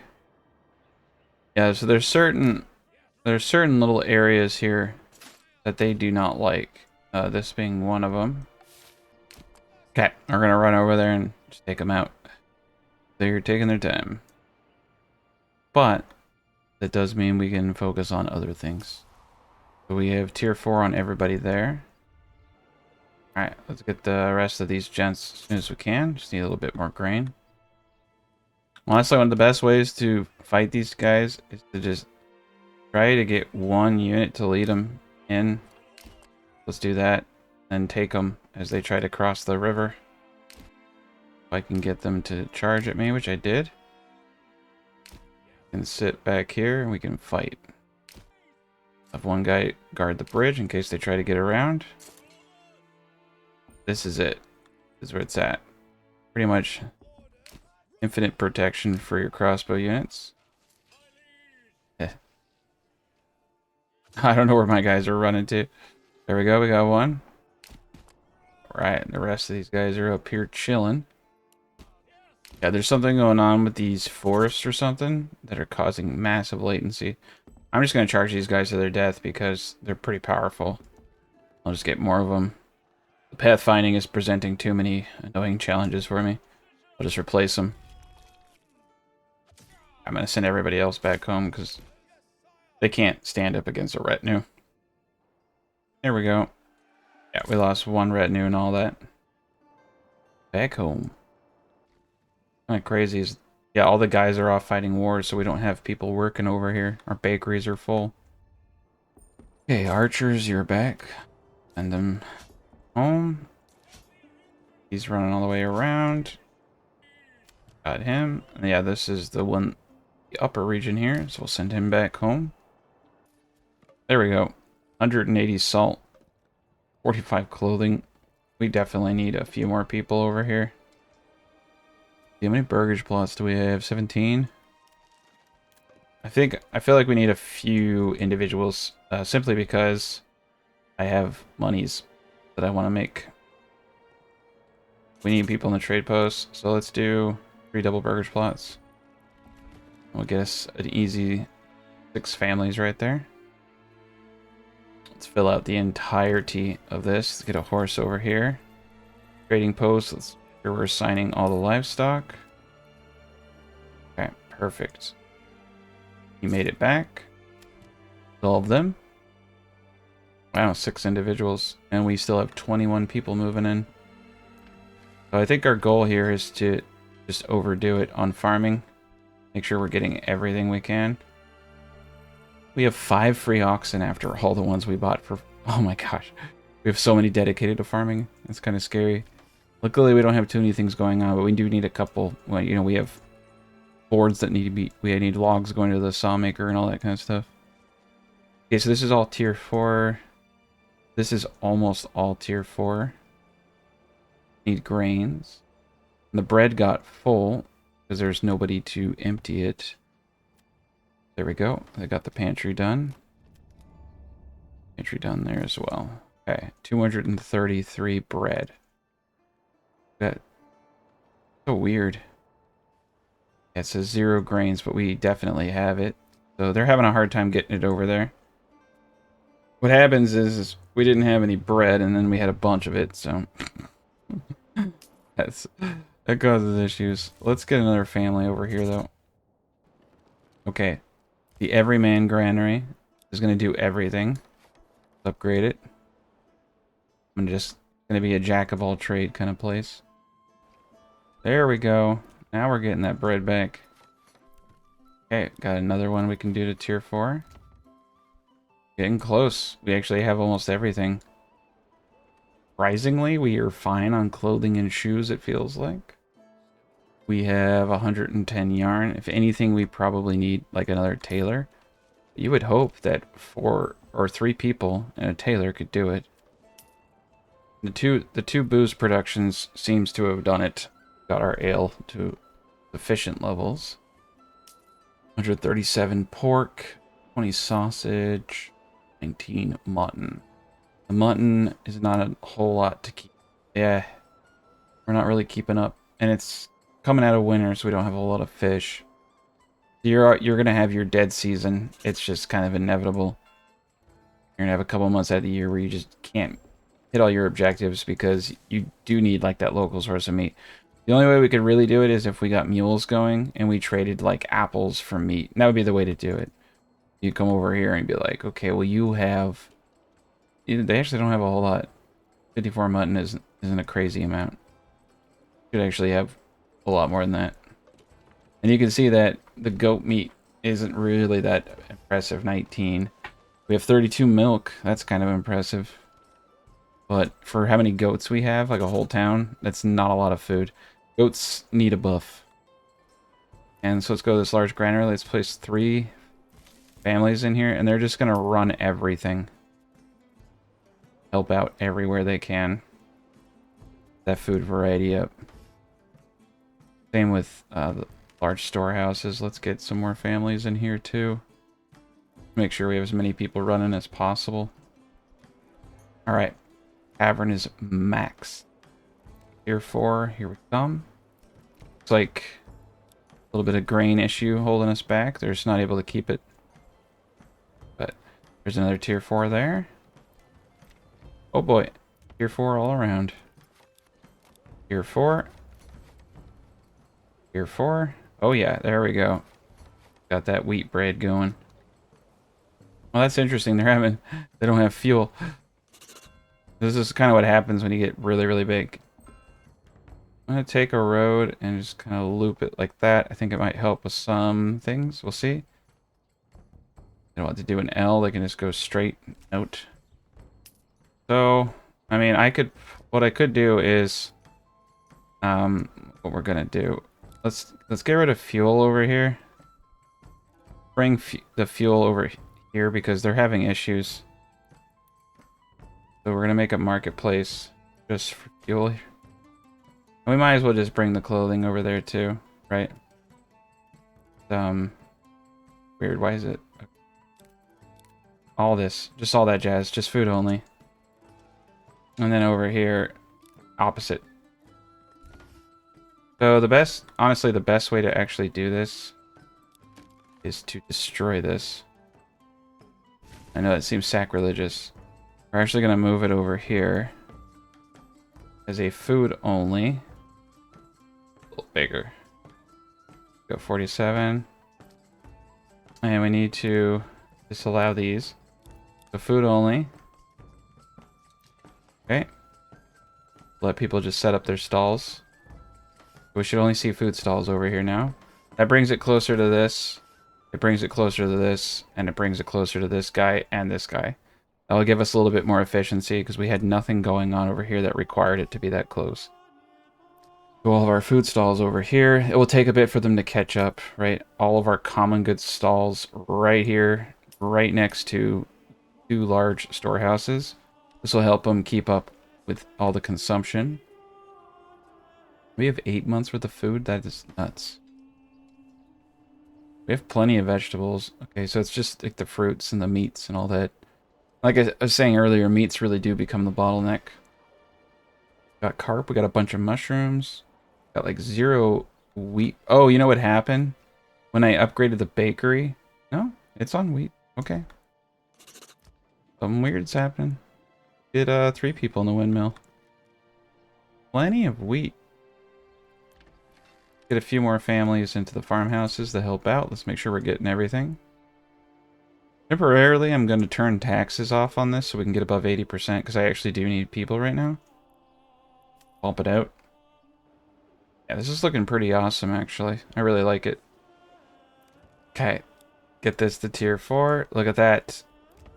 1 more to go. Just need 1 more foraging. Oh, my boy. Okay, yeah, we'll get there. They're moving a lot of food right now.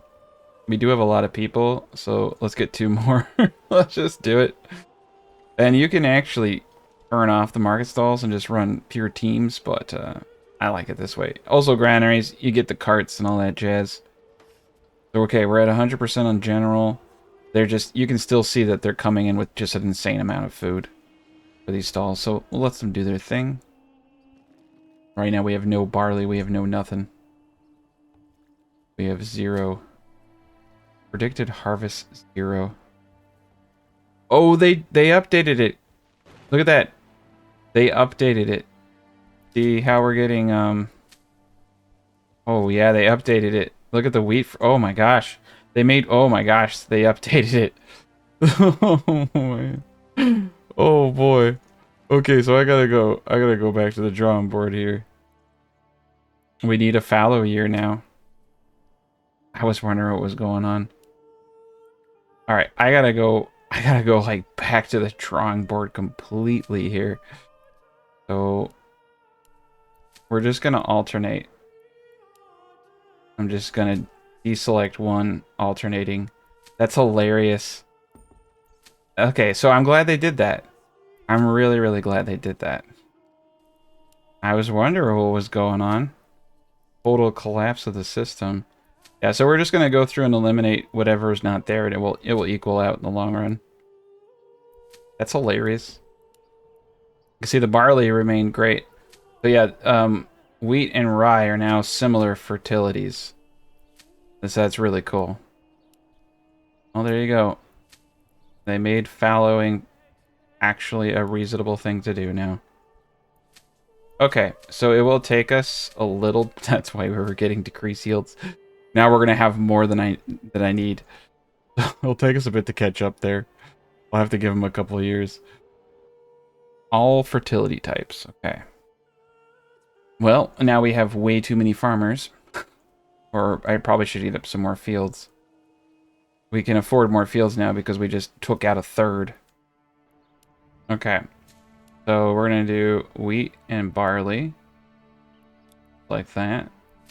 Then we're going to do rye and barley. Do wheat and barley. We're going to leave a fallow year. Go. Okay. We'll just get a little bit more food going. Help us catch up. We're going to have more than we need, but that was funny. Okay, so even making mistakes, I'm still a champ. But now we need animal. We need fruit. Okay, we have one house left. The dreaded devastation of crops. This is a good lesson, though. I like these things. I like these things a lot. We're doing great over here. But I do want to see that this wheat goes up. 0 here, rye is 0. Fertility 0, but everything else. I bet you could do wheat, barley, flax. So I guarantee you probably could do that. Oh, that's not good. You don't want the same kind. But I don't think you know what? I don't think I've actually ever done wheat, and this is actually probably how it's always worked.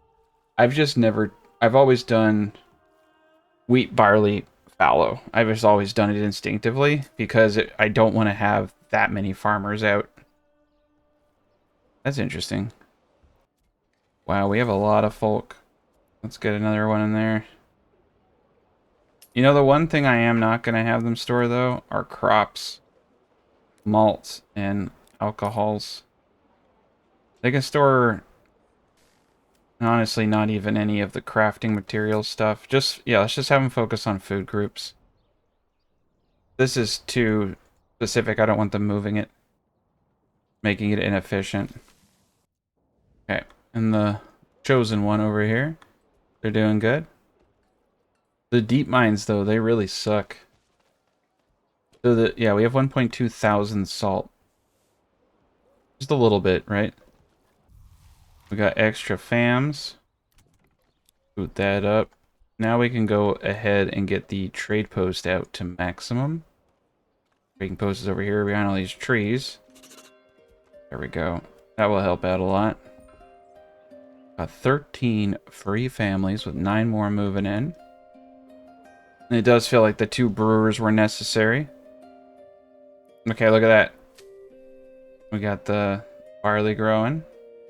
So let's watch this and just like make sure the wheat 1%. 1%. One is right, 52.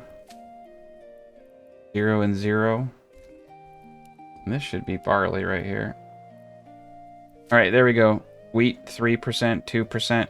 So the wheat is going up while barley's gone. So yeah, you could do flax. You wouldn't lose it. You would still get your gains and everything. So this is cool. We can ignore it. We can ignore all this, okay? Just don't make the mistake of... Oh boy, man. Oh boy. That was funny. Now I can't upgrade my houses. I think we'll probably be good in about a year. A year or two. You can see that the fertilities are going up pretty decent. Yeah, not bad. These guys over here didn't get hit as hard. They had really good rye fertilities. There we go. Wheat's at 9% now. Rye up here is at amazing percentages. 88%, not bad. At least we'll have the booze. And I like the way this looks. I like this guy right here a lot. Let's put 2 families in the sheep farm and just see if that has any impact whatsoever. We have 41 wool, so let's put 3 families into that. Make sure the yarn is just spamming out. 308 clothing. We have 803 shoes. So we are actually at a point. So I would say at any given point, this would be the advantage to importing hides over everything else. We can control how much is being produced. We still can. So we're actually going to have to be smart here. And we're going to have to start setting limits. So for our cob, what we want to do is say we want 100 shoes at any given time. We don't need that many. We actually only need 50, or probably, actually no, that's not true. We do. Let's, it's per family. Oh boy. Okay, so we need like 150 at any given time. Okay, that will automatically cap where we need to be with everything. Now we need to go to our tannery. We're going to bump this up to 2 individuals because we just have free people sitting around. And we're not going to reserve anything, but we're going to set a leather limit of 50. That way they're just not printing infinite leather. Okay. That is perfect. Production limit right there. And so they will stop using hides at that point. Now we go to the trading post and we say, hey, give me hide. So I prefer to do this rather than donkeys because I can set limits. With the donkeys, it just goes and goes. So we're going to turn off foreign. It goes from, look at that. So I can buy from my own town for 2. Set up a trade route. And we're going to buy 50 at a time. We're not going to play around with that. We'll import. But what we need to do now, come over here. Our trip. And here's the other problem is we ran out of salt for a moment. But we're back in business, and so we may have made a mistake. So let's make sure, because with salt, I'm actually okay trading it to everybody. So the hides, no, we want to deselect it, so we only trade it to our people. We have 443, and we'll ship anything out over 50. So we'll start sending hides. Wool's all right. So if we come down, we're exporting salt to everybody involved. Okay. We have no quota for ourselves. We have 1,400. So a couple of things. We do not need to have a full 200%. This is more than enough. We're probably, in fact, dumb. Because our storehouses are getting full. Let's get one more person in here. There we are. Okay. And we have enough food, right? Yep. Okay, well, let's get some orchards. Get some stuff going here. I know I had some stuff going, but we'll just get some small fry stuff. Will help out. Let's get some pears. And over here, let's get some cabbage going, right? Just some minor stuff to help out. Over here, third one, quince. There we go. A little bit of food to help out because we're eating a lot of stuff. And yeah, mutton we could send over. So let's take a peek. What's our meat situation? 5 mutton. We got pork, sausage. Okay. So we're... Okay. I'm sad. Very sad. We do have a lot of money. But we also have cravings, right? People love mutton. So we can import it for 4 a pop. We're not going to buy it from foreign trade routes. And we're going to come over to this place over here. And we're going to start mass producing. Well, we already kind of are. We're just going to keep our production where it is. We're mostly getting it from... We actually don't want a higher pop, right? Because then they'll consume it. We want to have the smallest pop with sheep. This is where you can just have like a sheep place, right? So they don't get any of it. I'm going to trade all of it. And we'll buy a route to help establish and send it faster. So they're going to send all their mutton to the main city now. So that's all the sheep we have here. Will be producing for us over there. We could also send the goat meat, but there's not a lot of it. Chicken, you get a little bit. Honestly, your pork is pretty amazing, as you can see. We're barely keeping up with the pork. Pork and sausage aren't going to be enough. The fish do help, but they're also not going to be enough. And we just need the booze now, and we're ready to go to tier 4 on our last building. Except for the farms, we haven't done them to tier 4 yet, like I said. That'll be the very last step. We'll put those to tier 4. Alright, we're going to get a road over here. Get that road there.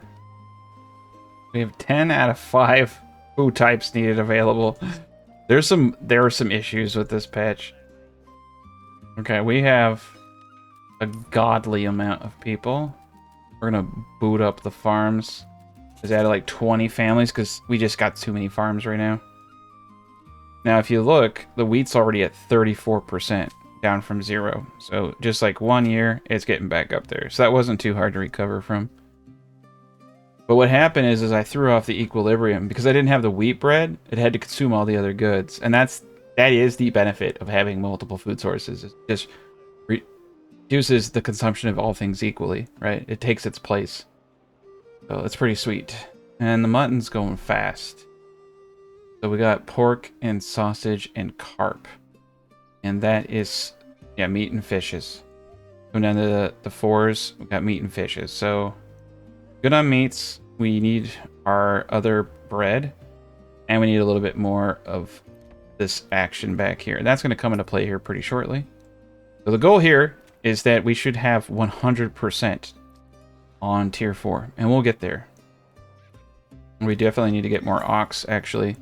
Because most of them are farmers. Get one more granary worker over here. Of 198 alcohol, and yet none of it's going into here. Okay, what we have here is a break in the code, so let's reload. Okay, there we go. Reloading fixed whatever was going on. You gotta be really careful with alcohol. There's an old glitch where they start hoarding all of it. You would think they would just roll it on in. Let's get rid of the overstock feature. Maybe that's throwing stuff off. Let's get 3 people in here. Let's get them hauling it in. So you can see now, go to our people tab, that they're moving with carts the alcohol into this building. So it was smart to put it here. But yeah, the game does break down. We just have a ton of people rolling it one by one inside. We're going to get back up. We're going to get back up on our feet. And right here, we're going to get our last building. I literally might need another tavern just because they're consuming it faster than I can roll it in. I need more rollers. There we go, 54%. There we are. Okay, we have a full pop. Look at that. We did it. Population's 471. About to be a little bit higher here in a second. There we go. Last building, tier 4. So we got the bread coming back online. Yeah, right there. And this is nice having rotation, as you can see. Yeah, we'll get a good amount more food. We got a lot of rye going, a lot of barley. We do not have a lot of grain going in this season over here. Yeah, wheat's coming next time. Yeah, now that I understand that, I would have done differently. I typically do 2 to 1 on wheat and rye because I like to sell wheat bread, but in this situation you would actually want to reverse that if you're doing equal parts consumption, because you create twice as much wheat bread as rye.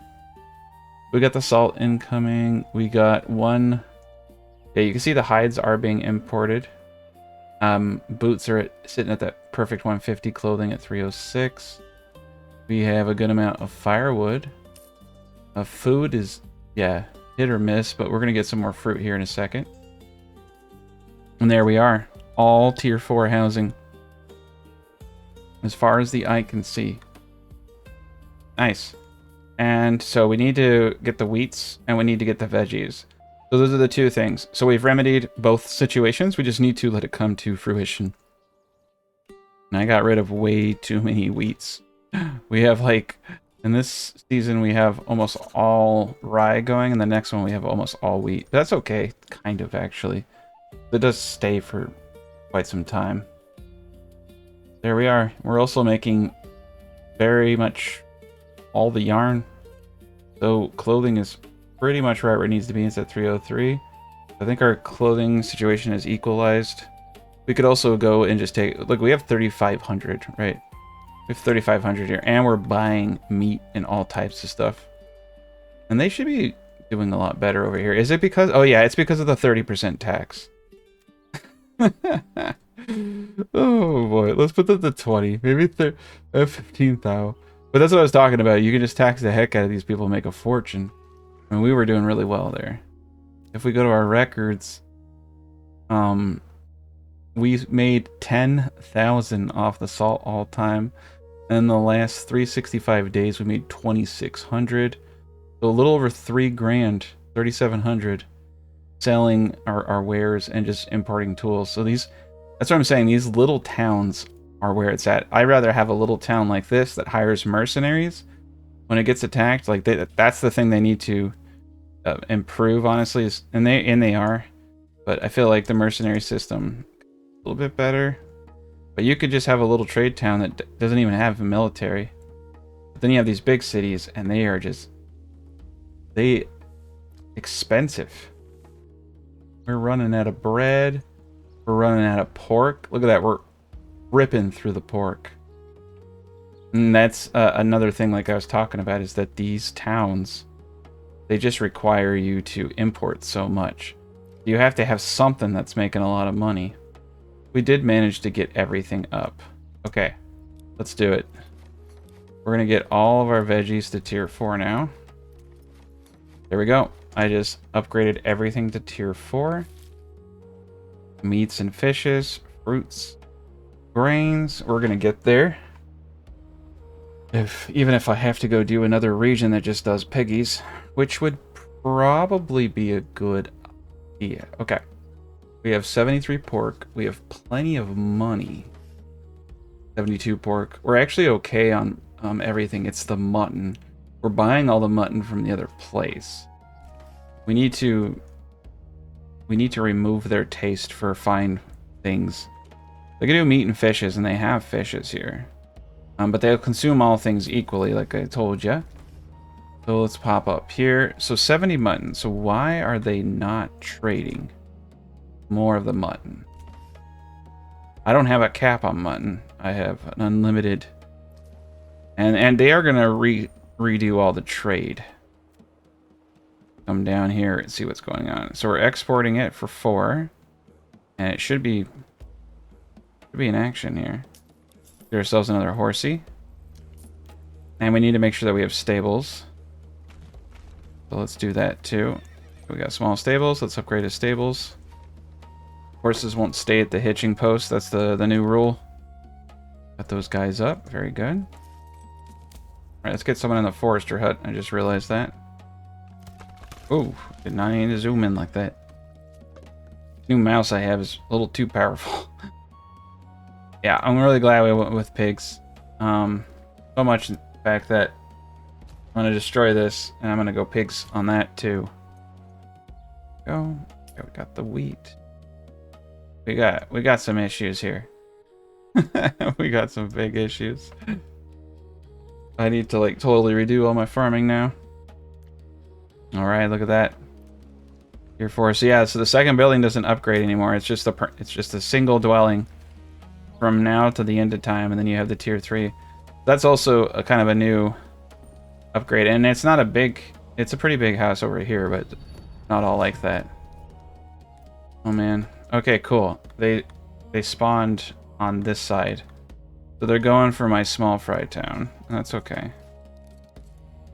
We'll meet out there. What's up? I've been having issues on this map though with pathfinding. Oh. I like this town a lot. It's like in the middle of the woods kind of thing. You can't see it until you're up on it. It's really cool actually. Alright, it's just grains and meats. We're at 80%. You know what's crazy too? If you look at what's happening here, I am exporting very little. I'm actually importing almost everything. Sending out clothing. I'm not even trading charcoal. Almost all of my money is coming from tier 4 housing. And the +1 Burgage Plot, right? So I have 80%. 94%. I'm getting +4 wealth per family per month, right? So 150. So yeah, we're making like almost a little over 600, all right, a month just off passive. So much so that I'm literally just using the town's wealth to import everything. I don't know what happened.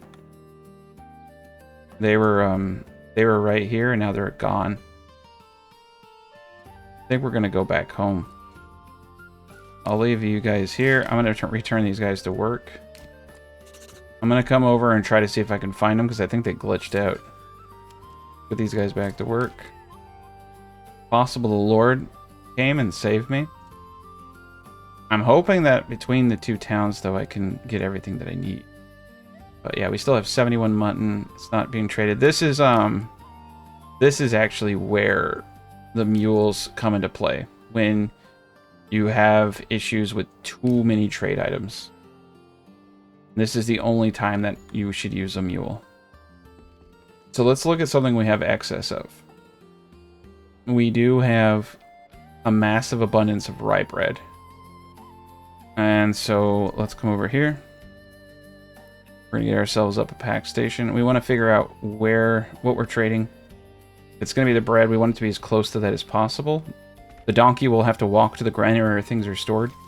Get it? So we're going to sell rye bread. Dang, dude, we got so much hooch. Yeah, we should be at 100% no prob. And right now we have a lot of rye bread, though, because we grew only rye. 425 barley. My thinking is maybe get them into alcohol production. Because that would be cool. It would also give us a little bit more passive wealth over there. Okay. Then your donkey is ready. Let's put a family here. Get a mule. Sign it. So we're gonna send... Oh man, we could send anything. We could send boards. Let's send planks. Let's send planks. And let's take their meat. I could send planks all day. I should have probably put this closer to the warehouse. It's okay. I'm forget. No, okay. Yeah, we'll I don't want to send barley because I need it. Let's send the rye bread instead. And I want their mutton. And our barter partner is Goheat. There you go. So now we will send a bunch of bread. There we go. Getting the ox transporting. So he's just gonna walk. They're guiding a donkey. So she's bringing an enormous amount of rye bread. And this is the problem though. They're gonna walk all... Oh, we need a road. That's the big problem. All right, let's zoom out. Right. So we all know the drill, right? We need to get ourselves a road. This one. Make sure that these are actually connected. Perfect. And then we need to connect our road here. And then we need to bring this road in and connect it here. Well, we'll need to move these hitching posts. And you only need a mule on one side. You don't have to have a receiving mule. They don't have like a code or a culture that way. They're just mules. Just need one. There you go. Sometimes it's good to do it in the city where you have a lot of extra workers. Like a big guy like this. Okay, so we'll do that as a way to get the mutton over here. That should actually work. And then we'll have the fish coming in. We have an absurd amount of bread. I think things are actually looking up for us. 306 clothing, 150 shoes, 116 ale. A lot of barley, a lot of malt. And we're at 4,500. Almost all of our money is literally coming from taxes. That's kind of cool. They actually made large cities viable you can just buy whatever you need. Or you can at least supplement it. We are importing barley as well. So if we want to get technical, I know you do. I know you love getting technical. One of the best things to do in these situations is just to set a standard. So like always have X amount of something. So always have 20 wheat. Always. For rye, same thing. Always have 20 of it. Buy a trade route. When you buy a trade route, you buy basically someone else coming to your town with a horse and giving you like 50s at a time. And we can afford it. So we're going to bump up our imports to 30. So essentially, we're supplementing our production, right? And the same with mutton. So, oh shoot, I didn't set my mutton right. That was the big problem. So weird. Okay. Someone was probably shouting at me.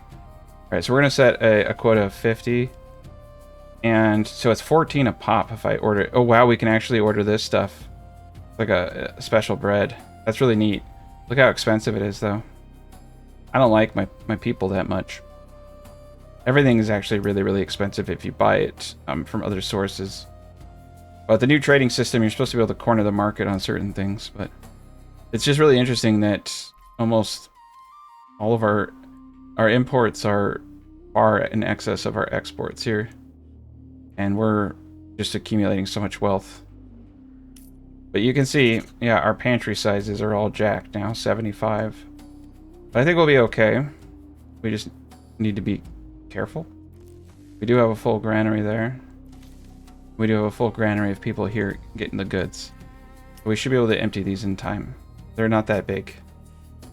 No, maybe, like I said, a couple hundred on each pantry. Alright, things are decent all around. We have 13 individuals. We might as well have a full granary here. Just keep the logistics moving quick. And we can see we're getting close, but no cigar. Primarily because we're missing the wheat bread. So, ordering the wheat now. Got 3 people over here in the windmill. Large granary's doing its jam. The big issue, like I said, is not having mutton. But that is being remedied over here.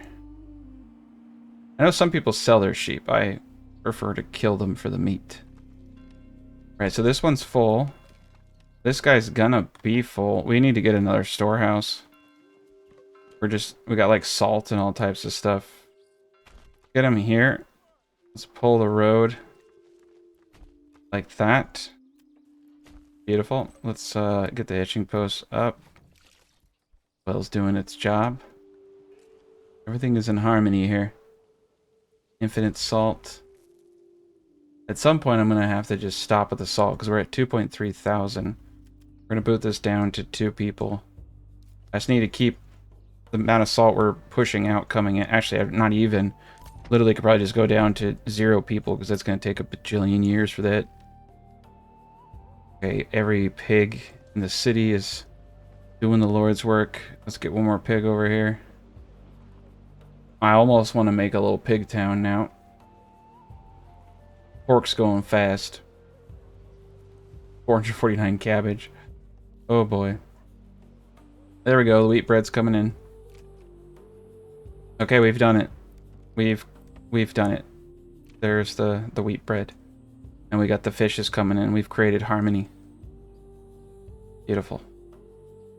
Had a bad harvest this year, but that's alright. Grains over there, 53. Like I said, we're just buying it now. That's pretty neat. I've never upgraded every single house to the maximum tier. And the tier 4 basically added an extra 1 income per family for the same amount of people that you had before. So I'm now realizing that the way they're moving this game is there is a lot of money to be made in having big cities. But as you can see, you need to keep your happiness pretty high. +1 passive income, all Burgage Plots. You need above 80%. I'm getting +20 influence per month.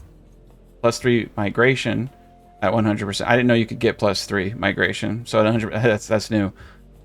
+10% militia morale as well.